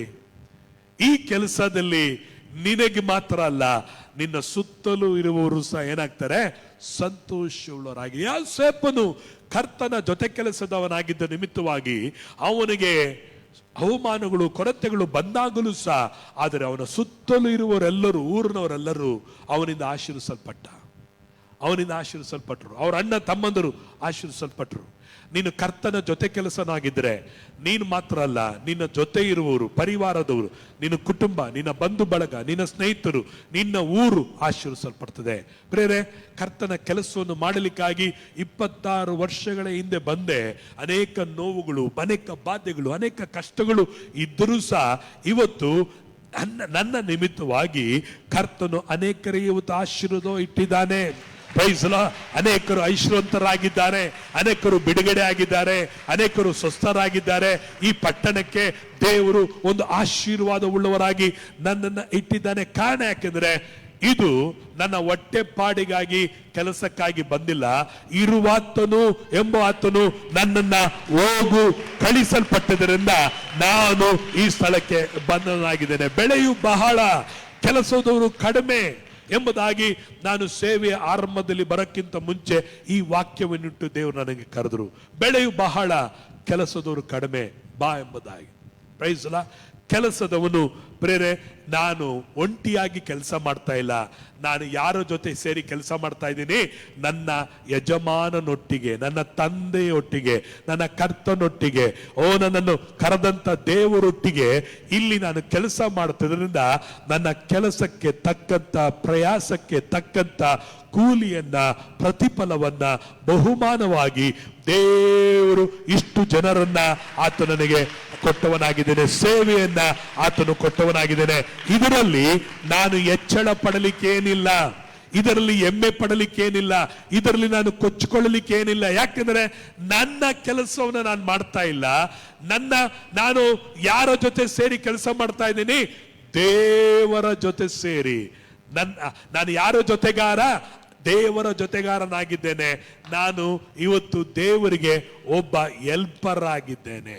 ಒಬ್ಬ ಹೆಲ್ಪರ್, ಒಬ್ಬ ಮೇಸ್ತ್ರಿ, ಒಬ್ಬ ಗಾರೆ ಕೆಲಸ ಮಾಡೋನಿಗೆ ಒಂದು ಹೆಲ್ಪರ್ ಇರ್ತಾನೆ, ಒಂದು ಪೇಂಟರ್ಗೆ ಒಬ್ಬ ಹೆಲ್ಪರ್ ಇರ್ತಾನೆ. ಪ್ರೈಸ್ ಅಲ್ಲ. ಒಂದು ಟೈಲರ್ ಅಂಗಡಿಯಲ್ಲಿ ಒಬ್ಬ ಕಾಚಗುಂಡಿ ಹೊಲಿಯೋರು ಒಬ್ಬ ಹೆಲ್ಪರ್ ಇರ್ತಾರೆ. ಹಾಗೆಯೇ ಕರ್ತನ ಕೆಲಸದಲ್ಲಿ ನಾನು ಒಂದು ಸಣ್ಣ ಕೆಲಸಗಾರನು. ಆದರೆ ನಾನು ಯಾರ ಜೊತೆಯಲ್ಲಿದ್ದೀನಿ ಅಂದ್ರೆ ಸರ್ವಶಕ್ತನಾದ ದೇವರ ಜೊತೆಯಲ್ಲಿದ್ದೇನೆ. ಎಲ್ ಶಡಾಯಾದ ದೇವರ ಜೊತೆಯಲ್ಲಿದ್ದೇನೆ. ಆತನು ಏನು ಹೇಳುತ್ತಾನೋ ಅದನ್ನು ಮಾತ್ರ ನಾನು ಮಾಡ್ತಾ ಇದ್ದೀನಿ. ಆತನು ಎಲ್ಲಿ ಇಡಬೇಕು, ಹೆಂಗಿರ್ಬೇಕು, ಯಾವುದನ್ನು ಮಾಡಬೇಕು, ಯಾವುದನ್ನು ಮಾಡಿಕೊಡುದು, ಯಾವುದನ್ನು ಹೇಳಬೇಕು, ಯಾವುದನ್ನು ಹೇಳ್ಕೊಡುದು ಎಂಬುದಾಗಿ ಏನು ಹೇಳುತ್ತಾನೋ ಅದನ್ನು ಮಾತ್ರ ನಾನು ಮಾಡ್ತಾ ಇದ್ದೀನಿ. ಅದಕ್ಕೆ ನಾನು ಎಲ್ಲಾ ವಿಷಯಗಳಲ್ಲಿ ಯಶಸ್ವಿಯನ್ನ, ಸಕ್ಸಸ್ ಅನ್ನ, ಸೇವೆಯಲ್ಲಿ ಬೆಳವಣಿಗೆಯನ್ನ ಕಾಣಲಿಕ್ಕೆ ದೇವರು ಸಹಾಯ ಮಾಡಿದ್ರು. ಇವತ್ತು ನಾನೊಬ್ಬ ಸೇವಕ ಅಲ್ಲ, ನಾನು ಎಂತ ಸೇವಕ? ಜೊತೆಗಾರನಾದ ಸೇವಕ. ನೀವು ಸಹ ದೇವರಿಗೆ ಬರೀ ಏನಾಗಿರ್ಬೇಡ್ರಿ, ಕೆಲಸಗಾರರಾಗಿರ್ಬೇಡ್ರಿ, ದೇವರ ಜೊತೆ ಕೆಲಸದವರಾಗಿರ್ರಿ. ಬರೀ ವರ್ಕರ್ಸ್ ಆಗಿರ್ಬೇಡ್ರಿ, ಬರೋದು ಸಭೆಗೆ ಹೋಗೋದು ಮಾತ್ರ ಇರ್ಬೇಡ್ರಿ. ನೀವು ದೇವರೊಟ್ಟಿಗೆ ಕೆಲಸ ಮಾಡಲಿಕ್ಕಾಗಿ ದೇವರು ನಿಮ್ಮನ್ನ ಕರೆದಿದ್ದಾನೆ. Price the lord. ಎಷ್ಟು ಮಂದಿಗೆ ಸಂತೋಷ ದೇವರೊಟ್ಟಿಗೆ ಕೆಲಸ ಮಾಡಲಿಕ್ಕಾಗಿ? ಎಷ್ಟು ಮಂದಿಗೆ ಸಂತೋಷ ದೇವರೊಟ್ಟಿಗೆ ಕೆಲಸ ಮಾಡಲಿಕ್ಕಾಗಿ? ಜೇಮ್ಸ್ಗೆ ಸಂತೋಷ ಇಲ್ಲ ಅಂತ ಕಾಣುತ್ತೆ. Praise the Lord. ಹಲ್ಲೆಲೂಯಾ. ಅವರು ಬೇರೆಯವ್ರ ಜೊತೆ ಕೆಲಸ ಮಾಡ್ತಾ ಇದ್ದಾರೆ, ಅದಕ್ಕಾಗಿ. ಆಮೇನ್. ಯಾರ ಜೊತೆ ನಮ್ಮ ಕೆಲಸಗಾರರು? ನಾವು ಯಾರ ಜೊತೆ ಕೆಲಸಗಾರರು? ದೇವರೊಟ್ಟಿಗೆ ನಾವು ಕೆಲಸಗಾರರಾಗಿದ್ದೇವೆ. ಫೋರ್ತ್, ನಾಲ್ಕನೇದಾಗಿ ನಾವು ನೋಡುತ್ತೇವೆ. ಒಂದು ವಚನವನ್ನು ಓದಿಕೊಳ್ಳೋಣ. 2 ಕೊರಿಂಥದವರಿಗೆ 4ನೇ ಅಧ್ಯಾಯ 2ನೇ ವಚನವನ್ನ ಓದಿಕೊಳ್ಳುವ. 4ನೇ ಅಧ್ಯಾಯ 2ನೇ ವಚನ. ನಾಚಿಕೆಯನ್ನು ಹುಟ್ಟಿಸುವ ಗುಪ್ತ ಕಾರ್ಯಗಳನ್ನು ನಾವು ಬಿಟ್ಟು ತಂತ್ರದಲ್ಲಿ ನಡೆಯದೆ, ದೇವರ ವಾಕ್ಯವನ್ನು ಕೆಡಿಸದೆ, ಸತ್ಯವನ್ನು ಪರಿಷ್ಕರವಾಗಿ ಬೋಧಿಸುತ್ತಾ, ನಾವು ಸಜ್ಜನರೆಂದು ಪ್ರತಿ ಮನುಷ್ಯನ ಮನಸ್ಸು ದೇವರ ಮುಂದೆ ಒಪ್ಪಬೇಕಾದ ರೀತಿಯಲ್ಲಿ ನಡೆಯುತ್ತೇವೆ. ಸರಿಯಾಗಿ ಹೇಳೋದೇನೋ ಗೊತ್ತಿಲ್ಲ. 2 ಕೊರಿಂಥದವರಿಗೆ 4ನೇ ಅಧ್ಯಾಯ 2ನೇ ವಚನನ ಅಥವಾ 22ನೇ ವಚನ ನೋಡ್ರಿ. 22 ಇಲ್ಲ. ಸೊ ಒಂದು ವಚನ ಮಾತ್ರ ನಾನು ಓದ್ಕೊಳ್ತೇನೆ. 2 ಕೊರಿಂಥದವರಿಗೆ 4ನೇ ಅಧ್ಯಾಯದಲ್ಲಿ ನೋಡ್ಬೇಕಾದ್ರೆ ಒಂದು ವಚನ ಇಲ್ಲಿ ನಾನು ನೋಟ್ ಮಾಡುವಾಗ ತಪ್ಪಾಗಿ ಮಾಡ್ಕೊಂಡಿದ್ದೀನಿ. ಒಂದು ವಚನ ಹೀಗೆಂದು ಬರೆದಿದೆ: ಈಗಿರಲು ಮನೆಯ ವಾರ್ತೆಯನ್ನು ನಂಬಿಗಸ್ತನಾಗಿ ಕಂಡು ಬರುವುದು ಅವಶ್ಯವಲ್ಲವೇ ಎಂಬಂತ ವಾಕ್ಯವನ್ನ ಇಲ್ಲಿ ನಾವು ನೋಡೋರಾಗಿದ್ದೇವೆ. ಸೊ ದ ಫೋರ್ತ್ ಒನ್, ಏನಾಗಿದೆ ಅಂದ್ರೆ ಮನೆ ವಾರ್ತೆಯವನು ಅಂದ್ರೆ ಸ್ಟೀವರ್ಡ್ಶಿಪ್ ಅಂದ್ರೆ 1 ಪೇತ್ರ 4ನೇ ಅಧ್ಯಾಯ 10ನೇ ವಚನವನ್ನು ಓದಿಕೊಳ್ಳ್ರಿ. 1 ಪೇತ್ರ 4ನೇ ಅಧ್ಯಾಯ 10ನೇ ವಚನವನ್ನು ಓದಿಕೊಳ್ಳೋಣ. 1 ಪೇತ್ರ 4ನೇ ಅಧ್ಯಾಯ 10ನೇ ವಚನ. ನೀವೆಲ್ಲರೂ ದೇವರ ವಿವಿಧ ಕೃಪೆಯ ಎಲ್ಲರೂ ವಿಷಯದಲ್ಲಿ ಕೇಳ್ರಿ. ನೀವೆಲ್ಲರೂ ದೇವರ ವಿವಿಧ ಕೃಪೆಯ ವಿಷಯದಲ್ಲಿ ಒಳ್ಳೆ ಮನೆವಾರ್ತೆಯವರಾಗಿದ್ದು ಪ್ರತಿಯೊಬ್ಬನು ತಾನು ಹೊಂದಿದ ಕೃಪಾವರವನ್ನು ಎಲ್ಲರ ಸೇವೆಯಲ್ಲಿ ಉಪಯೋಗಿಸಲಿ. ಸಾಕು. ಇಲ್ಲಿ ನಾವು ನೋಡುತ್ತೇವೆ 4ನೇದಾಗಿ ದೇವರ ವಾಕ್ಯ, ನೀವೆಲ್ಲರೂ ದೇವರ ವಿವಿಧ ವಿಷಯದಲ್ಲಿ ಏನಾಗಿದ್ದೀರಂತೆ? ಒಳ್ಳೆಯ ಮನೆ ವಾರ್ತೆಯವರಾಗಿದ್ದು ಪ್ರತಿಯೊಬ್ಬನು ತಾನು ಹೊಂದಿದ ಕೃಪಾವರವನ್ನು ಎಲ್ಲರ ಸೇವೆಯಲ್ಲಿ ಉಪಯೋಗಿಸಲಿ. 4ನೇದಾಗಿ ಏನಂತ ನೋಡ್ತಾ ಇದ್ದೀವಿ? ಮನೆ ವಾರ್ತೆಯವನು. ಏನಂತೆ? ಎಂತ ಮನೆ ವಾರ್ತೆಯವನು? ಅದೇ ಬಹಳ ಮುಖ್ಯ. ಒಳ್ಳೆಯ ಮನೆ ವಾರ್ತೆಯವನು. ಎಂತ ಕೆಲಸಗಾರರು? ದೇವರ ಜೊತೆಯ ಕೆಲಸಗಾರರು. ಇಲ್ಲಿ 4ನೇದಾಗಿ ನೋಡ್ತಾ ಇದ್ದೀವಿ ನಾವೆಲ್ಲರೂ ಏನಾಗಿದೆಯಂತೆ? ಮನೆ ವಾರ್ತೆಯವರು. ಮನೆ ವಾರ್ತೆಯವರು ನಮ್ಮ ಭಾಷೆಯಲ್ಲಿ, ಚಳಿಕೆರೆ ಭಾಷೆಯಲ್ಲಿ ನಿಮಗೆ ಅರ್ಥವಾಗಬೇಕಂದ್ರೆ ಗುಮಸ್ತನು ಅಂತ ಇಟ್ಕೋಬಹುದು. ಹೇಗೆ? ಗುಮಸ್ತನಿಗೆ ಏನ್ ಕೆಲಸ? ಆತರ ಎಲ್ಲವನ್ನು ಬ್ಯಾಂಕ್ಗೆ ಹಾಕೋದಿರ್ತದೆ, ಲೋಡ್ನ ಇಳಿಸ್ಬೇಕಾಗಿರ್ತದೆ, ಲೋಡ್ನ ಕಳಿಸ್ಬೇಕಾಗಿರ್ತದೆ, ಕೆಲಸ ಮಾಡಿಸ್ಬೇಕಾಗಿರ್ತದೆ, ಕೆಲಸನ ನಿಲ್ಲಿಸ್ಬೇಕಾಗುತ್ತೆ,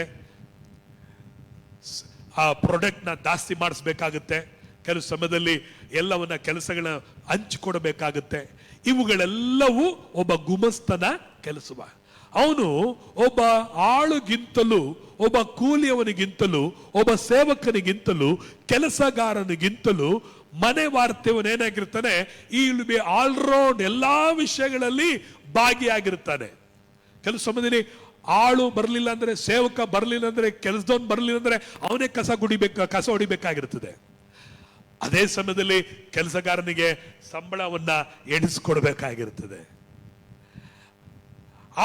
ಕೆಲಸವರು ಇಲ್ಲ ಅಂದ್ರೆ ಅವನೇ ಮೂಟೆ ಹೊರಬೇಕಾಗಿರುತ್ತೆ, ಅವನೇ ಕೆಲಸ ಮಾಡಬೇಕಾಗಿರುತ್ತೆ.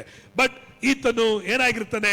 ಈತನು ಆಳಿಗೆ ಆಳು, ಸೇವಕನಿಗೆ ಸೇವಕ, ಮನೆ ವಾರ್ತವನಿಗೆ, ಕೆಲಸಗಾರನಿಗೆ ಕೆಲಸಗಾರ, ತನ್ನ ಯಜಮಾನನಿಗೆ ಎಲ್ಲಾ ವಿಷಯಗಳಲ್ಲಿ ಫೇತ್ಫುಲ್ ಯಜಮಾನನು ಅವರನ್ನ ನಂಬಿರ್ತಾನೆ. ಆಳ ಮೇಲೆ ನಂಬಿಕೆ ಇಟ್ಟಿರಲ್ಲ, ಕೆಲಸಗಾರ ಮೇಲೆ ನಂಬಿಕೆ ಇಟ್ಟಿರಕ್ಕಿರಲ್ಲ, ಸೇವಕರ ಮೇಲೆ ನಂಬಿಕೆ ಇರಲ್ಲ ಆ ಯಜಮಾನನಿಗೆ.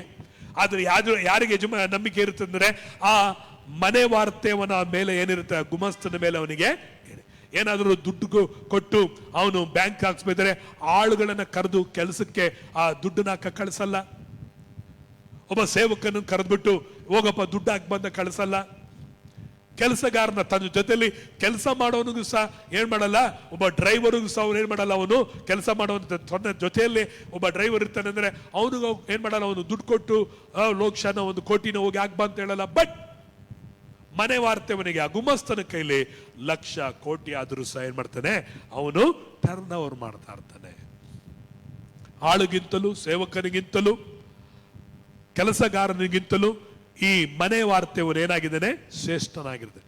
ಪ್ರೇರೆ, ನಾವು ಸಹ ದೇವರ ಮನೆಯಲ್ಲಿ ನಂಬತಕ್ಕಂತ ಏನಾಗಿರ್ಬೇಕು? ಮನೆ ವಾರ್ತೆಯವರಾಗಿರ್ಬೇಕು. ದೇವರು ನಿನ್ನ ನಂಬೇಕು. ಇವನು ಕೇಳಿ ಹೇಳಿದ್ರೆ ಇವನು ಮಾಡ್ತಾನೆ. ಇವನು ನಂಬತಕ್ಕಂತ ಮನೆ ವಾರ್ತೆಯವನಾಗಿದ್ದಾನೆ. ಸಣ್ಣ ವಿಷಯಗಳಾಗಲಿ ದೊಡ್ಡ ವಿಷಯಗಳಲ್ಲಿ ಇವನು ಯಾವ ಸ್ಥಾನಮಾನಗಳು ಎದುರು ನೋಡದಂತೆ ನನಗೆ ನೆಕ್ಸ್ಟ್ ಆಗಿ ನನಗೆ ನೆಕ್ಸ್ಟ್ ಆಗಿ ಇವನು ಏನ್ ಮಾಡೋನಾಗಿದ್ದಾನೆ? ನೋಡಿಕೊಳ್ಳೋನಾಗಿ, ಯಾವ ಲಾಭಕ್ಕಾಗಿನೂ, ಯಾವ ಹೆಸರಿಗಾಗಿನೂ, ಯಾವ ಪರಿಸ್ಥಿತಿಗಾಗಿನೂ ಎದುರು ನೋಡದಂತೆ ಇವನು ಆಳಿಗೆ ಆಳಾಗಿರ್ತಾನೆ, ಸೇವಕನಿಗೆ ಸೇವಕನಾಗಿರ್ತಾನೆ, ಇವನು ಕೆಲಸಗಾರನಿಗೆ ಕೆಲಸಗಾರನಾಗಿದ್ದಾನೆ ಎಂಬುದನ್ನ ಆತನು, ಯಜಮಾನನು ಇವನ ಮೇಲೆ ಟ್ರಸ್ಟ್ ಆಗಿರ್ತಾನೆ. ಇವತ್ತು ಪ್ರೇರೆ, ಗಾಡ್ ಕ್ಯಾನ್ ಟ್ರಸ್ಟ್ ಯು? ದೇವರನ್ನ ನಂಬೋದಾ? ದೇವರ ದೃಷ್ಟಿಯಲ್ಲಿ ನೀನು ಸೇವಕನ, ಆಳ ಅಥವಾ ಕೆಲಸದವನ? ದೇವರು ನಿನ್ನ ನಂಬೋದಾ? ಪೌಲನು ಹೇಳ್ತಾನೆ, ದೇವರು ನನ್ನನ್ನು ನಂಬಿಗಸ್ತನೆಂದು ಎಣಿಸಿ ಈ ಘನವಾದ ಸೇವೆಯನ್ನ ನನ್ನ ಕೈಯಲ್ಲಿ ಕೊಟ್ಟಿದ್ದಾನೆ.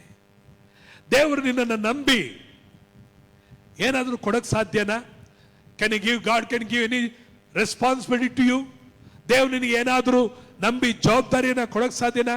ಈಸ್ ಗಿವನ್ ಯು ಜವಾಬ್ದಾರಿ. ನಿನ್ನ ಕುಟುಂಬ, ಗಂಡಸರಿಗೆ, ತಂದೆಗಳಿಗೆ ನಿಮ್ಮ ಕುಟುಂಬದ ಜವಾಬ್ದಾರಿಯನ್ನು ಕೊಟ್ಟಿದ್ದಾನೆ.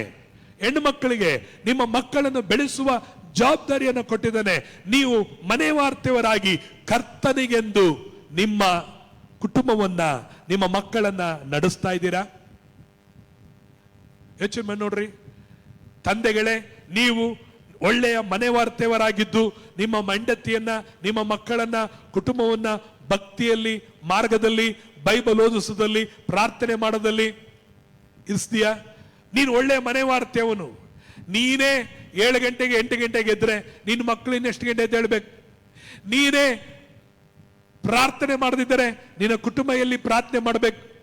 ನೀನೇ ತಿಳಿದಾಗ ಬರೋದು ಹೋಗೋದಾಗಿದ್ರೆ ನಿನ್ನ ಸಂತತಿ, ನಿನ್ನ ಕುಟುಂಬ ಹೆಂಗ್ ಹೋಗ್ಬೇಕು? ಹೆಣ್ಮಕ್ಕಳು, ನೀವು ನಿಮ್ಮ ಕುಟುಂಬದ ಮನೆ ವಾರ್ತವರಾಗಿ ದೇವರಿಂದ ನೇಮಿಸಲ್ಪಟ್ಟಂತ ಕುಟುಂಬ, ದೇವರು ನಿಮಗೆ ಕೊಟ್ಟಂತ ಮಕ್ಕಳಾಗಿದ್ದಾರೆ.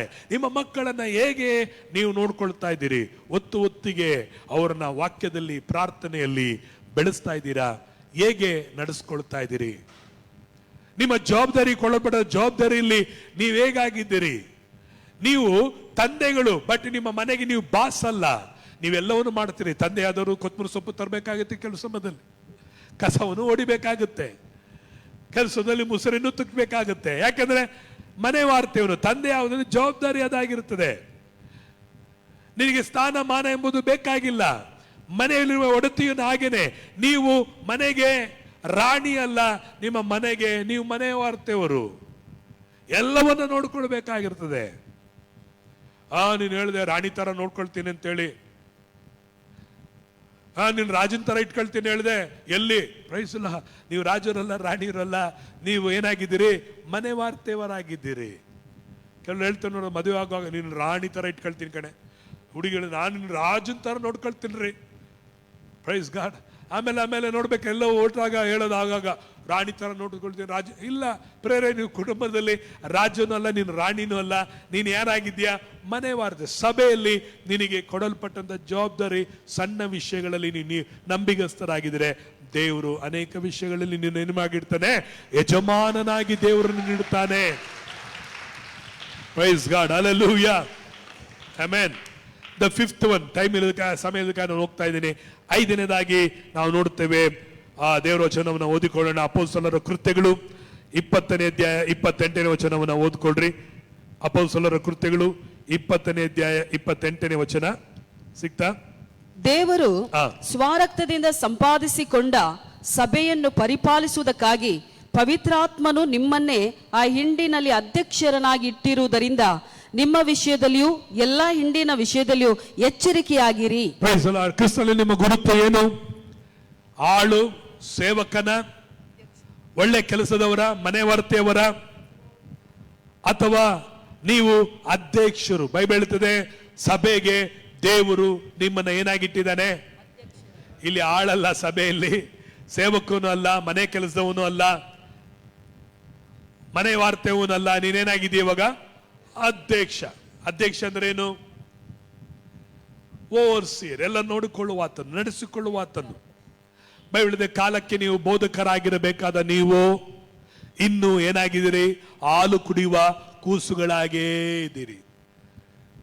ಇವತ್ತು ಸಭೆಯಲ್ಲಿ ನಾವೇನು ಎಕ್ಸ್ಪೆಕ್ಟೇಷನ್ ನೋಡ್ತಾ ಇದ್ದೀವಿ?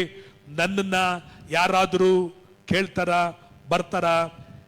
ನನ್ನನ್ನ, ನಾನು ಹುಷಾರಿಲ್ದಾಗ ಯಾರು ಬಂದ್ರ, ಹೋದ್ರ, ನಾನು ಕೇಳಿದ್ರ, ಬಿದ್ರ, ನಾನು ಬಿದ್ದಾಗ ಕೇಳಿದ್ರ, ನಾನು ದುಃಖದಲ್ಲಾಗ ಯಾರಾದ್ರು ಬಂದು ವಿಚಾರಿಸಿದ್ರ ಎಂಬುದಾಗಿ ಇನ್ನು ನಾವು ಅನ್ಯರಾಗಿ ಸಭೆಯಲ್ಲಿ ನೋಡ್ಕೊಂಡು ಬೈಬಲ್ ಹೇಳ್ತೀವಿ. ನೀವು ಅಧ್ಯಕ್ಷರು.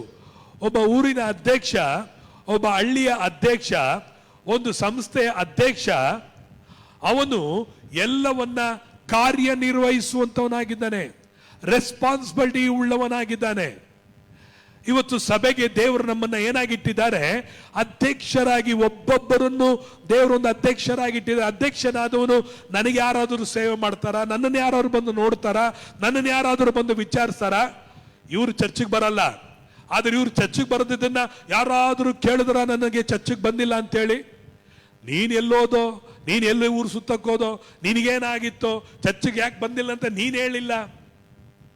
ಆದರೆ ಹೇಳೋದೇನು? ನಾನು 2 ವಾರ ಬಂದಿಲ್ಲ, ನನ್ನನ್ನು ಕೇಳಲಿಲ್ಲ, ನಾನು ಹುಷಾರಿರ್ಲಿಲ್ಲ, ನಾನು ನೋಡಕ್ ಬರಲಿಲ್ಲ, ನನಗೆ ಹಿಂಗೆ ಇಲ್ಲ. ಅಧ್ಯಕ್ಷನಾದವನು ಎಲ್ಲರನ್ನ ಅವನು ನೋಡ್ಬೇಕಾಗತ್ತೆ. ಕೆಲಸ ಬರ್ದಿದ್ದವ್ರನ್ನ ಅವ್ನು ನೋಡ್ಬೇಕಾಗತ್ತೆ. ಯಾವ ಕೆಲಸ ಆಗ್ಲಿಲ್ವೋ ಆ ಕೆಲಸ ಯಾಕಾಗಿಲ್ಲ ಅಂತ ಅವ್ನು ನೋಡ್ಬೇಕಾಗತ್ತೆ.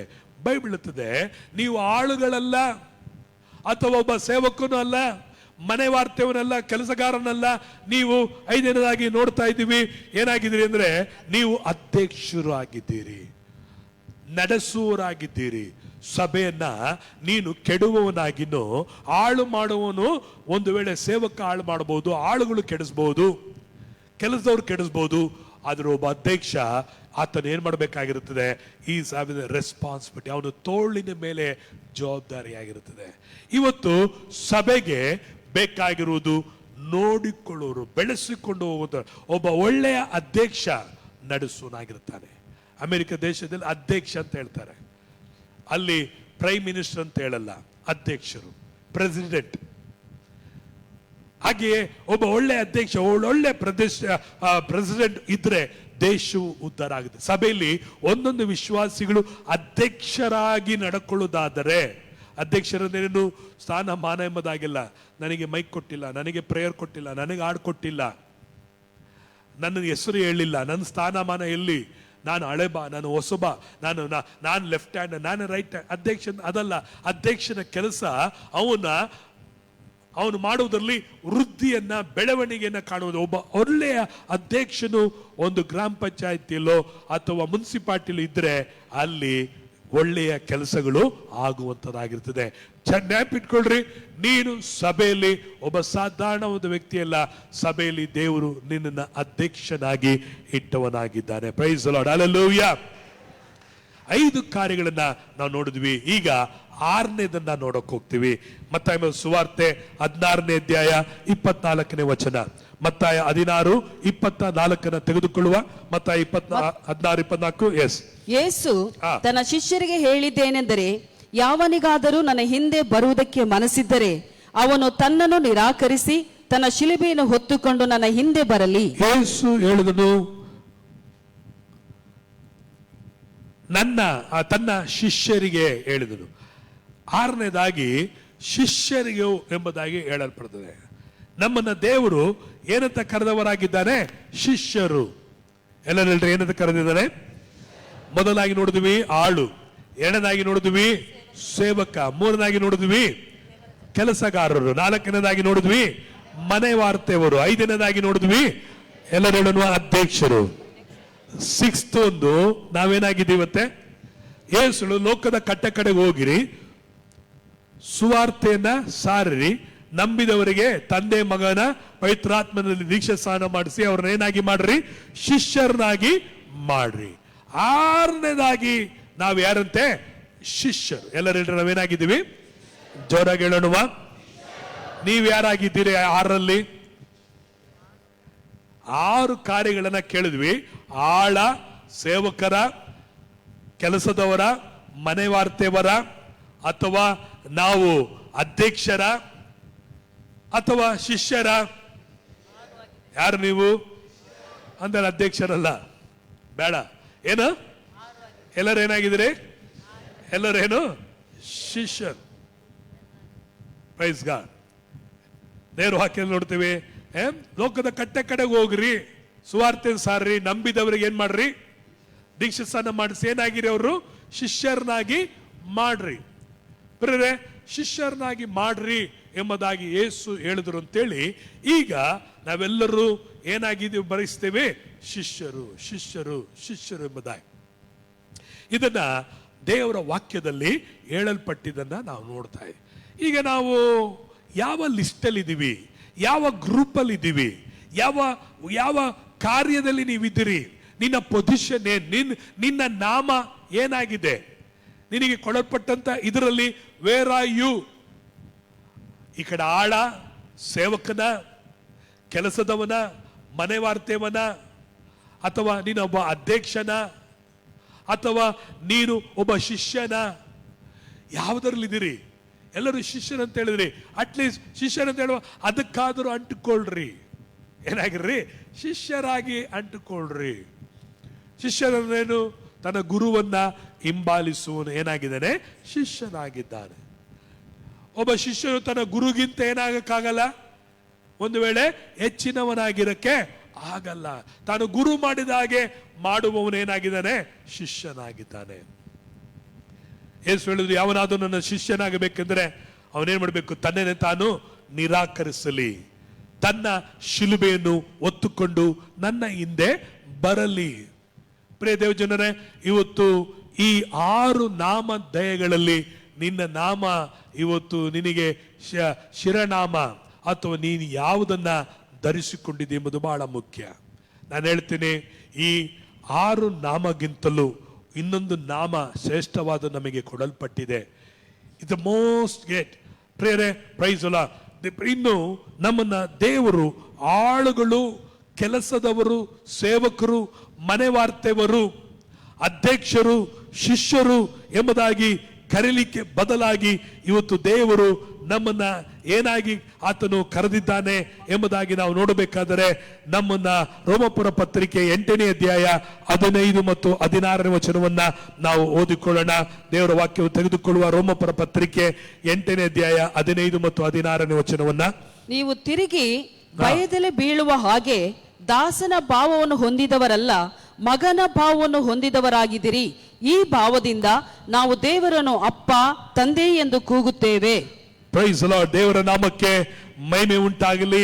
ಇಲ್ಲಿ 8ನೇ ಅಧ್ಯಾಯ 15 ಮತ್ತು 16ನೇ ವಚನದಲ್ಲಿ ದೇವರ ವಾಕ್ಯದಲ್ಲಿ ಹೀಗೆಂದು ನೋಡುತ್ತೇವೆ, ನೀವು ತಿರುಗಿ ಭಯದಲ್ಲಿ ಬೀಳುವ ಹಾಗೆ ಏನಂದಿಲ್ಲ, ನೀವು ದಾಸನ ಭಾವವನ್ನು ಹೊಂದಿಲ್ಲ, ಸೇವಕನ ಭಾವವನ್ನು ಹೊಂದಿಲ್ಲ, ಜೊತೆ ಕೆಲಸದವನ ಭಾವವನ್ನು ಹೊಂದಿಲ್ಲ. ಭಾವ ಅಂದ್ರೆ ಯಾರು? ಭಾವ ಅಂದ್ರೆ ಏನು? ಆತ್ಮ. ಎಲ್ಲರೂ ಹೇಳ್ರಿ, you are not received the spirit of fear. ಯಾವ ಆತ್ಮ? ನೀವು ಎಂತ ಆತ್ಮನು ಹೊಂದಿಲ್ಲ? ಆಳಿನ ಆತ್ಮ, ಸೇವಕನ ಆತ್ಮ, ಕೆಲಸಗಾರನ ಆತ್ಮ, ಮನೆವಾರ್ತೆಯವನ ಆತ್ಮ, ಅಧ್ಯಕ್ಷನ ಆತ್ಮ, ಶಿಷ್ಯನ ಆತ್ಮವನ್ನ ನಾವು ಹೊಂದಿಲ್ಲ. ಯಾವ ಆತ್ಮವನ್ನು ಹೊಂದಿದ್ದೇವೆ? ಅಪ್ಪ, ತಂದೆಯೇ ಎಂದು ಕೂಗತಕ್ಕಂತ ಮಗನ ಆತ್ಮವನ್ನ ನಾವು ಹೊಂದಿದ್ದೇವೆ. ಇನ್ನು ನೀವು ದಾಸತ್ವದ ಆತ್ಮವನ್ನು ಹೊಂದಿಲ್ಲ, ಆಳಿನ ಆತ್ಮವನ್ನು ಹೊಂದಿಲ್ಲ, ಸೇವಕನ ಆತ್ಮವನ್ನು ಹೊಂದಿಲ್ಲ, ಕೆಲಸಗಾರನ ಆತ್ಮವನ್ನು ಹೊಂದಿಲ್ಲ, ಅಥವಾ ಮನೆ ವಾರ್ತೆಯವನ ಆತ್ಮವನ್ನು ಹೊಂದಿಲ್ಲ, ಅಧ್ಯಕ್ಷನ ಆತ್ಮವನ್ನು ಹೊಂದಿಲ್ಲ, ನೀವು ಶಿಷ್ಯರ ಆತ್ಮವನ್ನು ಹೊಂದಿಲ್ಲ. ನಾವೆಲ್ಲರೂ ಯಾವ ಆತ್ಮವನ್ನು ಹೊಂದಿದ್ದೇವೆ? ಎಲ್ಲರೂ ಜೋರಾಗಿ ಹೇಳ್ರಿ, ಯಾವ ಆತ್ಮವನ್ನು ಹೊಂದಿದ್ದೇವೆ? ನಾವು ಮಗನಲ್ಲಿಕ್ಕೆ ಯಾರು ಸಾಕ್ಷಿಯಾಗಿದ್ದಾರೆ ಅಂದ್ರೆ ಪವಿತ್ರಾತ್ಮರೇ ನಮ್ಮ ಒಳಗೆ ಸಾಕ್ಷಿಯಾಗಿದ್ದಾನೆ. ಇನ್ನು ಸಭೆಗೆ ಬೇಕಾಗಿರುವುದು ಆಳುಗಳಲ್ಲ, ದೇವರಿಗೆ ಬೇಕಾಗಿರುವುದು ಆಳುಗಳಲ್ಲ, ಸೇವಕರುಗಳಲ್ಲ, ಆತನಿಗೆ ಜೊತೆ ಕೆಲಸದವರಲ್ಲ, ಆತನಿಗೆ ಬೇಕಾಗಿರುವುದು ಮನೆ ವಾರ್ತೆಯವರಲ್ಲ, ಆತನಿಗೆ ಬೇಕಾಗಿರುವುದು ಅಧ್ಯಕ್ಷರಲ್ಲ, ಆತನಿಗೆ ಬೇಕಾಗಿರುವುದು ಶಿಷ್ಯರುಗಳಲ್ಲ. ಸಭೆಯಲ್ಲಿ ದೇವರಿಗೆ ಬೇಕಾಗಿರುವುದು ಶಿಷ್ಯರುಗಳಲ್ಲ. ಇವತ್ತು ಅನೇಕ ವೇಳೆಗಳಲ್ಲಿ disciple training T R training, ಈ ಟ್ರೈನಿಂಗ್ ಅಂತೇಳಿ ಅನೇಕ ದುಡ್ಡುಗಳನ್ನ ಟ್ರೈನಿಂಗ್ ಮಾಡೋರು ದುಡ್ಡು ಮಾಡ್ಕೊಳ್ತಾ ಇದ್ದಾರೆ. ಟ್ರೈನಿಂಗ್ ಮಾಡೋರು ಅವರು ಇದು ಮಾಡ್ತಾ ಇದ್ದಾರೆ. ಆದರೆ ಸಭೆಯಲ್ಲಿ ಶಿಷ್ಯತ್ವ ಬೆಳೀತಾ ಇಲ್ಲ. ಯಾಕೆ ಬೆಳೀತಾ ಇಲ್ಲ ಅಂದ್ರೆ ಅದು ದೇವರ ಚಿತ್ತ ಅಲ್ಲ. ಸಭೆಯಲ್ಲಿ ಬೆಳಿಬೇಕಾಗಿರೋದು ಪುತ್ರತ್ವ ಬೆಳೆಯಬೇಕಾಗಿದೆ. ಸಭೆಯಲ್ಲಿ ನೋ ಮೋರ್ ಶಿಷ್ಯರು. ಸಭೆಯಲ್ಲಿ ಯಾರು ಬೇಕು? ಪುತ್ರರು. ಶಿಷ್ಯರು ಅವ್ರಿಗೊಂದು ಲಿಮಿಟ್ ಇದೆ. ಅವರಿಗೆ ಒಂದು ನೋಡಬೇಕಾದ್ರೆ ಅವರು ಶಿಷ್ಯರಾದರೆ ಮಾತ್ರವೇ ಅವರಿಗೆ ಆಶೀರ್ವಾದ, ಆಳು ಕೆಲಸ ಮಾಡಿದ್ರೆ ಮಾತ್ರವೇ ಜೊತೆಗೆ. ಆದ್ರೆ ಮಕ್ಕಳಂದ ಮೇಲೆ ನಾವು ಎಲ್ಲಾ ಸೌಭಾಗ್ಯಕ್ಕೂ ಏನಾಗಿದ್ದೀವಿ? ಒಳಗಾಗಿದ್ದೇವೆ. ಹಲ್ಲೆಲೂಯಾ. ಬೈಬಲ್ ಹೇಳುತ್ತದೆ, ದೇವರ ವಚನದಲ್ಲಿ ಆತನಿಗೆ ಸಂಬಂಧಪಟ್ಟದಲ್ಲ. ತಂದೆ ಹೇಳುತ್ತಾನೆ, ನನ್ನದಲ್ಲ ಕಂದ, ನನ್ನದಲ್ಲ ಯಾರ್ದು? ನಿನ್ನದೇ. ಆಳಿಗೆ, ಕೆಲಸದವನಿಗೆ, ಸೇವಕನಿಗೆ, ಮನೆ ವಾರ್ತವನಿಗೆ, ಅಧ್ಯಕ್ಷನಿಗೆ ತಂದೆದಲ್ಲ ಅವನಿಗೆ ಸಿಗಲ್ಲ.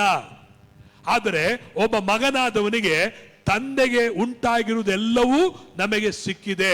ಒಬ್ಬ ಆಳಿಗೆ ಒಂದು ಲಿಮಿಟ್ ಇದೆ, ಒಬ್ಬ ಸೇವಕರಿಗೆ ಒಂದು ಲಿಮಿಟ್ ಇದೆ, ಒಬ್ಬ ಕೆಲಸಗಾರನಿಗೆ ಒಂದು ಲಿಮಿಟ್ ಇದೆ, ಮನೆ ವಾರ್ತವನಿಗೆ ಒಂದು ಲಿಮಿಟ್ ಇದೆ, ಅಧ್ಯಕ್ಷನಿಗೆ ಒಂದು ಲಿಮಿಟ್ ಇದೆ, ಒಬ್ಬ ಶಿಷ್ಯನಿಗೆ ಒಂದು ಲಿಮಿಟ್ ಇದೆ. ಆದರೆ ಕಂದನಾದವನು ಮಗನಾದವನಿಗೆ ಏನಿಲ್ಲ, ಲಿಮಿಟೇ ಇಲ್ಲ. ಅದಕ್ಕೆ ಈ ಲೋಕದಲ್ಲಿ ನೋಡ್ಬೇಕಾರೆ ಗಡ್ಡ ಎಳೆದವನಿಗೆ ಮಿಠಾಯಿ ಅಂತೇಳಿ ರಾಜನು ಏನ್ ಮಾಡದಂತೆ ಅನೌನ್ಸ್ ಮಾಡದ. ಯಾರಾದ್ರೂ ಮಂತ್ರಿ ಕೇಳಿ ಅನೌನ್ಸ್ ಮಾಡೋದು, ಯಾರಾದ್ರೂ ರಾಜನ ಗಡ್ಡ ಎಳೆಬಿಟ್ರೆ ಅವರಿಗೆ ಮಿಠಾಯಿ ಸಿಗುತ್ತೆ ಎಂಬುದಾಗಿ. ಇಡೀ ದೇಶನೇ ಎದುರ್ತು, ಅಯ್ಯೋ ರಾಜನ ಗಡ್ಡ ಎಳೆದ್ರೆ ನಮ್ ತಲೆ ಏನಾಗ್ಬಿಡುತ್ತೆ, ಹೋಗ್ಬಿಡುತ್ತೆ. ಇನ್ನು ಕೆಲವರು ಕೈ ಕತ್ತರಿಸ್ಬಿಡ್ತಾನೆ, ರಾಜನ ಗಡ್ಡ ಎಳೆದ್ರೆ ತಲೆ ಕತ್ತರಿಸ್ಬಿಡ್ತಾನೆ, ರಾಜನ ಗಡ್ಡ ಎಳೆದ್ರೆ ನಮ್ಮ ವಂಶನೇ ಹಾಳು ಮಾಡ್ಬಿಡ್ತಾನೆ, ರಾಜನ ಗಡ್ಡ ಎಳೆದ್ರೆ ನಮ್ಮ ಮನೆತನನೇ ಹಾಳಾಗ್ಬಿಡುತ್ತೆ, ಯಾರಿಗೆ ಬೇಕು ಮಿಠಾಯಿನೂ ಬೇಡ ಏನು ಬೇಡ ಅಂತೇಳಿ ಇದ್ರಂತೆ. ಸ್ವಲ್ಪ ಹೊತ್ತು ಹಾಗೆ ಎಲ್ಲರೂ ನೋಡ್ಕೊ ಮೌನವಾಗಿದ್ರು, ಅನೌನ್ಸ್ ಮಾಡ್ತಾನೆ ಇದ್ರು, ರಾಜನ ಗಡ್ಡವನ್ನು ಎಳೆದವನಿಗೆ ಮಿಠಾಯಿ, ರಾಜನ ಗಡ್ಡನ ಎಳೆದವನಿಗೆ ಮಿಠಾಯಿ ಅಂತೇಳಿ. ಸ್ವಲ್ಪ ಹೊತ್ತು ನೋಡ್ಬೇಕಾದ್ರೆ ರಾಜನ ಸಿಂಹಾಸನದಲ್ಲಿ ಒಬ್ಬ ಸಣ್ಣ ಹುಡುಗ ಹತ್ತಿ ಹೋಗಿ ಆ ರಾಜನ ಗಡ್ಡವನ್ನು ಎಳ್ಕೊಂಡು ಆಟ ಆಡ್ತಾ ಇದ್ದಂತೆ. ಎಲ್ಲರೂ ನೋಡಿದ್ರು, ಯಾರದು ಮಂತ್ರಿ ನೋಡ್ದ, ಅಲ್ಲಿ ಆಳುಗಳು ನೋಡಿದ್ರು, ಸಿಪಾಯಿಗಳು ನೋಡಿದ್ರು, ಕಡೆದಾಗಿ ಗುರುತಿಸಿದ್ರು. ಯಾರಂದ್ರೆ ಅವನು ರಾಜನ ಮುದ್ದು ಮಗನಾಗಿ ಕಂಡು ಬಂದ. ಆ ಮಗ ರಾಜನ ಗಡ್ಡವನ್ನು ಎಳೆದ. ಇಡೀ ಊರು ಎಲ್ಲ ಬಂದ್ರು, ಅವನಿಗೆ ಮಿಠಾಯಿಯನ್ನು ಕೊಟ್ರಂತೆ. ಹಾಗಾದ್ರೆ ಒಬ್ಬ ಗಡ್ಡವನ್ನು ಎಳಲಿಕ್ಕೆ ಮಂತ್ರಿಗೂ ಅಧಿಕಾರ ಇಲ್ಲ, ಸಿಪಾಯಿಗೆ ಅಧಿಕಾರವಿಲ್ಲ, ಅಲ್ಲಿ ಆಳುಗಳಿಗೆ ಅಧಿಕಾರವಿಲ್ಲ, ಅಲ್ಲಿ ಜೊತೆ ಕೆಲಸದವರಿಗೆ ಅಧಿಕಾರವಿಲ್ಲ, ಸ್ನೇಹಿತನಿಗೆ ಅಧಿಕಾರವಿಲ್ಲ. ಯಾರಿಗೆ ಅಧಿಕಾರವಿತ್ತು? ಮಗನಿಗೆ ಮಾತ್ರವೇ. ಇವತ್ತು ದೇವರು ನಮ್ಮನ್ನ ಆಳುಗಳಾಗಿ, ಸೇವಕರಾಗಿ, ಶಿಷ್ಯರಾಗಿ, ಅಧ್ಯಕ್ಷರಾಗಿ, ಮನೆ ವಾರ್ತೆಯವರಾಗಿ ಅಲ್ಲ, ದೇವರು ನಮ್ಮನ್ನ ಮಗನಾಗಿ, ಮಗಳಾಗಿ ಆತನು ಮಾಡಿದ್ದಾನೆ. ಹಲ್ಲೆಲೂಯಾ. ಪ್ರಿಯರೇ, ಆಳು ಒಂದು ವೇಳೆ ಬಿಟ್ಟು ಹೋಗ್ಬೋದು, ಸೇವಕನನ್ನ ಬಿಟ್ಟು ಬಿಡಬಹುದು, ಕೆಲಸದವರನ್ನ ಬಿಟ್ಟು ಬಿಡಬಹುದು, ಮನೆ ವಾರ್ತೆಯನ್ನ ಚೇಂಜ್ ಮಾಡ್ಬಿಡ್ಬೋದು, ಅಧ್ಯಕ್ಷನ ಚೇಂಜ್ ಮಾಡ್ಬಿಡ್ಬೋದು, ಶಿಷ್ಯರು ಚೇಂಜ್ ಆಗ್ಬೋದು. ಮಗನು ಮಾತ್ರ ಎಂದೆಂದಿಗೂ ಶಾಶ್ವತವಾಗಿ ಏನಾಗುವುದಿಲ್ಲ, ಚೇಂಜ್ ಆಗುವುದಕ್ಕೆ ಚಾನ್ಸೇ ಇಲ್ಲ. Hallelujah, amen. ಈಗ ಹೇಳ್ರಿ, ನೀವು ಆಳುಗಳ, ಸೇವಕರುಗಳ, ಕೆಲಸಗಾರರ, ಮನೆ ವಾರ್ತೆಯವರ, ಅಥವಾ ನೀವು ಅಧ್ಯಕ್ಷರುಗಳ, ಅಥವಾ ನೀವು ಶಿಷ್ಯರುಗಳ, ಅಥವಾ ದೇವರ ಮಗನ ನೀವು ಏನಾಗಿದ್ದೀರಿ? ಹಲ್ಲೆಲೂಯಾ. ಹಾಗಾದರೆ ದೇವರ ಮಗಳು ತನ್ನ ಮನೆಯಲ್ಲಿ, ದೇವರ ಮನೆಯಲ್ಲಿ ನಂಬಿಗಸ್ತರಾಗಿರುತ್ತಾರೆ. ಅವರಿಗೆ ತಂದೆಗೆ ಉಂಟಾದದೆಲ್ಲವನ್ನ ತಾವು ಏನಾಗ್ತದೆ, ಅವರಿಗೆ ಸ್ವಂತವಾಗಿ ಉಳ್ಳವರಾಗಿರ್ತಾರೆ. ಆದರೆ ತಂದೆ ಮನೆಯಲ್ಲಿ ಯಾವ ಮಕ್ಕಳಾಗಿದ್ದೀರಿ? ಒಬ್ಬ ತಂದೆಗೆ ಇಬ್ಬರು ಮಕ್ಕಳಿದ್ರು. ಒಬ್ಬ ಮಗ ತನ್ನ ತಂದೆಯ ಆಸ್ತಿಯನ್ನು ತೆಗೆದುಕೊಂಡು ಹೋಗಿ ಎಲ್ಲವನ್ನ ಹಾಳು ಮಾಡಿದ. ಇನ್ನೊಬ್ಬ ಮಗ ತನ್ನ ತಂದೆಯ ಮನೆಯಲ್ಲಿ ಇದ್ದ. ಇವತ್ತು ನೀವು ಎಂತ ಮಕ್ಕಳಾಗಿದ್ದೀರಿ? ತಂದೆಯ ಮನೆಯಲ್ಲಿ ಇರುವಂತ ಮಕ್ಕಳ, ಅಥವಾ ನಿನಗೆ ಉಂಟಾದದೆಲ್ಲ ತೆಗೆದುಕೊಂಡು ಹೋಗಿ ಹಾಳು ಮಾಡಿಕೊಳ್ಳುತ್ತಿರುವಂತ ನೀವು ಮಕ್ಕಳಾಗಿದ್ದೀರಾ? ಇನ್ನೊಬ್ಬ ಕತೆ ಹೇಳಿದ್ರು, ಒಬ್ಬ ತಂದೆಗೆ ಇಬ್ಬರು ಮಕ್ಕಳಿದ್ರು. ಒಬ್ಬ ತಂದೆಗೆ ಮಗನಿಗೆ ಹೇಳ್ತಾನೆ, ನೀನು ಹೋಗಿ ತೋಟದಲ್ಲಿ ಕೆಲಸವನ್ನು ನೋಡು. ಅವನು ಹೇಳ್ದ, ಹೋಗಪ್ಪ, ನಾನು ಮಾಡಕ್ಕಾಗಲ್ಲ ಅಂತೇಳಿ ಹೋಗ್ಬಿಟ್ಟ. ಇನ್ನೊಬ್ಬನನ್ನು ಕರೆದ್ರು, ಅವನಿಗೆ ಹೇಳಿದ್ರು, ತೋಟದಲ್ಲಿ ಕೆಲಸ ಇದೆ, ಹೋಗಿ ಮಾಡು. ಅವನು ಹೋದ, ಆಯ್ತು ನಾನು ಹೋಗ್ತೀನಿ ಅಂತೇಳಿ ಹೋದ. ಆದರೆ ಹೋದವನು ತೋಟಕ್ಕೆ ಅವನು ಹೋಗ್ಲಿಲ್ಲ. ಫಸ್ಟು ಹೇಳಿದವನು ಸ್ವಲ್ಪ ದೂರ ಹೋಗಿ ಯೋಚನೆ ಮಾಡ್ದ, ಅರೆ, ನಾನು ನನ್ನ ತಂದೆಯ ಮಾತನ್ನು ಕೇಳಿ ತೋಟದಲ್ಲಿ ಕೆಲಸ ಮಾಡಿದ್ರೆ ಅದು ನನಗೇನಾಗುತ್ತೆ, ನನಗೂ ಒಳ್ಳೇದು, ನಮ್ಮ ತಂದೆಗೆ ಒಳ್ಳೇದು ಅಂತೇಳಿ ಹೋಗಲ್ಲ ಅಂತ ಹೇಳಿದವನು ಹೋಗಿ ಕೆಲಸವನ್ನ ಮಾಡ್ದ. ಹೋಗ್ತೀನಿ ಅಂತ ಹೇಳಿದವನು ಅವನು ಕೆಲಸ ಮಾಡಲಿಲ್ಲ. ಇವತ್ತು ಅನೇಕ ವೇಳೆಗಳಲ್ಲಿ ಸಭೆಯಲ್ಲಿ ಸೇವೆಗೆಂದು ನೇಮಿಸಲ್ಪಟ್ಟಂತ ಮಕ್ಕಳು ಉಂಟು, ಸೇವೆಗೆ ಒಪ್ಪಿಸಿಕೊಟ್ಟಂತ ಮಕ್ಕಳು ಉಂಟು, ಸೇವೆಗಳನ್ನು ಮಾಡ್ರಿ ಎಂಬುದಾಗಿ ಜವಾಬ್ದಾರಿಗಳು ಹೊಂದಿದ್ದು ಉಂಟು. ಮಾಡ್ತೀವಿ, ಹೊಂದಿಕೊಳ್ಳುತ್ತೇವೆ, ಸ್ಥಾನಮಾನಗಳನ್ನು ಅಭಿಷೇಕವನ್ನು ಹೊಂದಿಕೊಂಡ್ರು. ಆದರೆ ಮಾಡದಂತೆ ಅವಿಧೇಯರಾದಂತ ಮಕ್ಕಳಾಗಿದ್ದೀರಾ? ಅಥವಾ ಇನ್ನು ಅನೇಕರಿದ್ದಾರೆ, ಅವರು ಗಣನೆಗೆ ಬರೆದಿದ್ದವರು, ಯೋಚಿಸಲಿಕ್ಕಾಗದಿದ್ದವರು, ಬಂದು ಒಂದು ಮೂಲೆಯಲ್ಲಿ ಕೂತ್ಕೊಂಡು ಸುಮ್ಮನೆ ಬಂದು ಸುಮ್ಮನೆ ಹೋಗ್ತಿರ್ತಾರೆ. ಆದರೆ ಅವರು ಸೇವೆ ಮಾಡುವಂತ, ಕೊಡುವಂತ, ಸಭೆಗೆ ಸಹಾಯ ಮಾಡುವಂತ, ಆತ್ಮಗಳನ್ನು ಗೆಲ್ಲುವಂತ, ದಶಮ ಭಾಗಗಳನ್ನು ಕೊಡುವುದರಲ್ಲಿ, ಕಾಣಿಕೆಗಳನ್ನು ಕೊಡುವುದರಲ್ಲಿ ಏನಾಗಿದ್ದಾರೆ? ನಂಬಿಗಸ್ತರಾಗಿದ್ದಾರೆ. ಮಾಡ್ತೀವಿ, ಹೋಗ್ತೀವಿ ಅಂತ ನೇಮಿಸಲ್ಪಟ್ಟವರು ಹೋಗದೆ ಮಾಡದೆ ಇರುವಂತವರು ಕೆಲವು ಜನ ಇದ್ದಾರೆ. ಆದರೆ ಏನೂ ಇಲ್ಲದಂಥವರು, ಯಾವ ನೇಮಿಸಲ್ಪಡದ ಯಾವ ಗುರುತು ಇಲ್ಲದಂಥವರು ಇವತ್ತು ಅನೇಕ ತಂದೆಯ ಜವಾಬ್ದಾರಿಗಳನ್ನು ಹೊತ್ತುಕೊಂಡಿದ್ದಾರೆ. ಈ ಗುಂಪಿನಲ್ಲಿ ನೀವು ಯಾರಾಗಿದ್ದೀರಿ? ದಾರಿ ತಪ್ಪಿದ ಮಗನ ಗುಂಪಿನಲ್ಲಿದ್ದೀರೋ ಅಥವಾ ಮಾಡುತ್ತೇವೆ, ಹೋಗುತ್ತೇವೆ, ಸಮರ್ಪಿಸಿಕೊಟ್ಟು ಮಾಡದೆ ಇರುವಂತ ಗುಂಪಿನಲ್ಲಿದ್ದೀರೋ? ಯಾವ ಗುಂಪಿನ ಅಥವಾ ತಂದೆಯ ಕೆಲಸವನ್ನು ಮಾಡುವಂತ ಮಕ್ಕಳಾಗಿ ನೀವು ಕಾಣಲ್ಪಡುತ್ತೀರಾ? ಇವತ್ತು 6 ವಿಧವಾದಂತ 7 ವಿಧವಾದ ನಾಮಧೇಯಗಳನ್ನ ಕೇಳಿದ್ವಿ. ಈ 7ರಲ್ಲೂ ಇರದಂತವರು ಇದ್ದೀರೋ? ಅಥವಾ 7ರಲ್ಲಿ ನಿಮ್ಮ ಸ್ಥಾನ, ನಿಮ್ಮ ಪೊಸಿಷನ್, ವಾಟ್ಸ್ ಯ ಅಪಾಯಿಂಟೆಡ್, ನೀನು ಏನಾಗಿದ್ದೀರಿ ಎಂಬುದು ಯೋಚಿಸಿ ದೇವರ ಸಮ್ಮುಖದಲ್ಲಿ ನಾವು ಹೃದಯವನ್ನು ತೆರೆಯೋಣ. ವಾಕ್ಯಕ್ಕೆ ನಮ್ಮ ಹೃದಯಗಳನ್ನು ತೆರೆಯೋಣ. ಇದ್ದಂತ ರೀತಿ ಇದ್ದುದು ಸಾಕು. ನಿಮ್ಮ ಮನೋಭಾವನೆಗಳನ್ನ ಬದಲಾಯಿಸಿಕೊಳ್ಳ್ರಿ.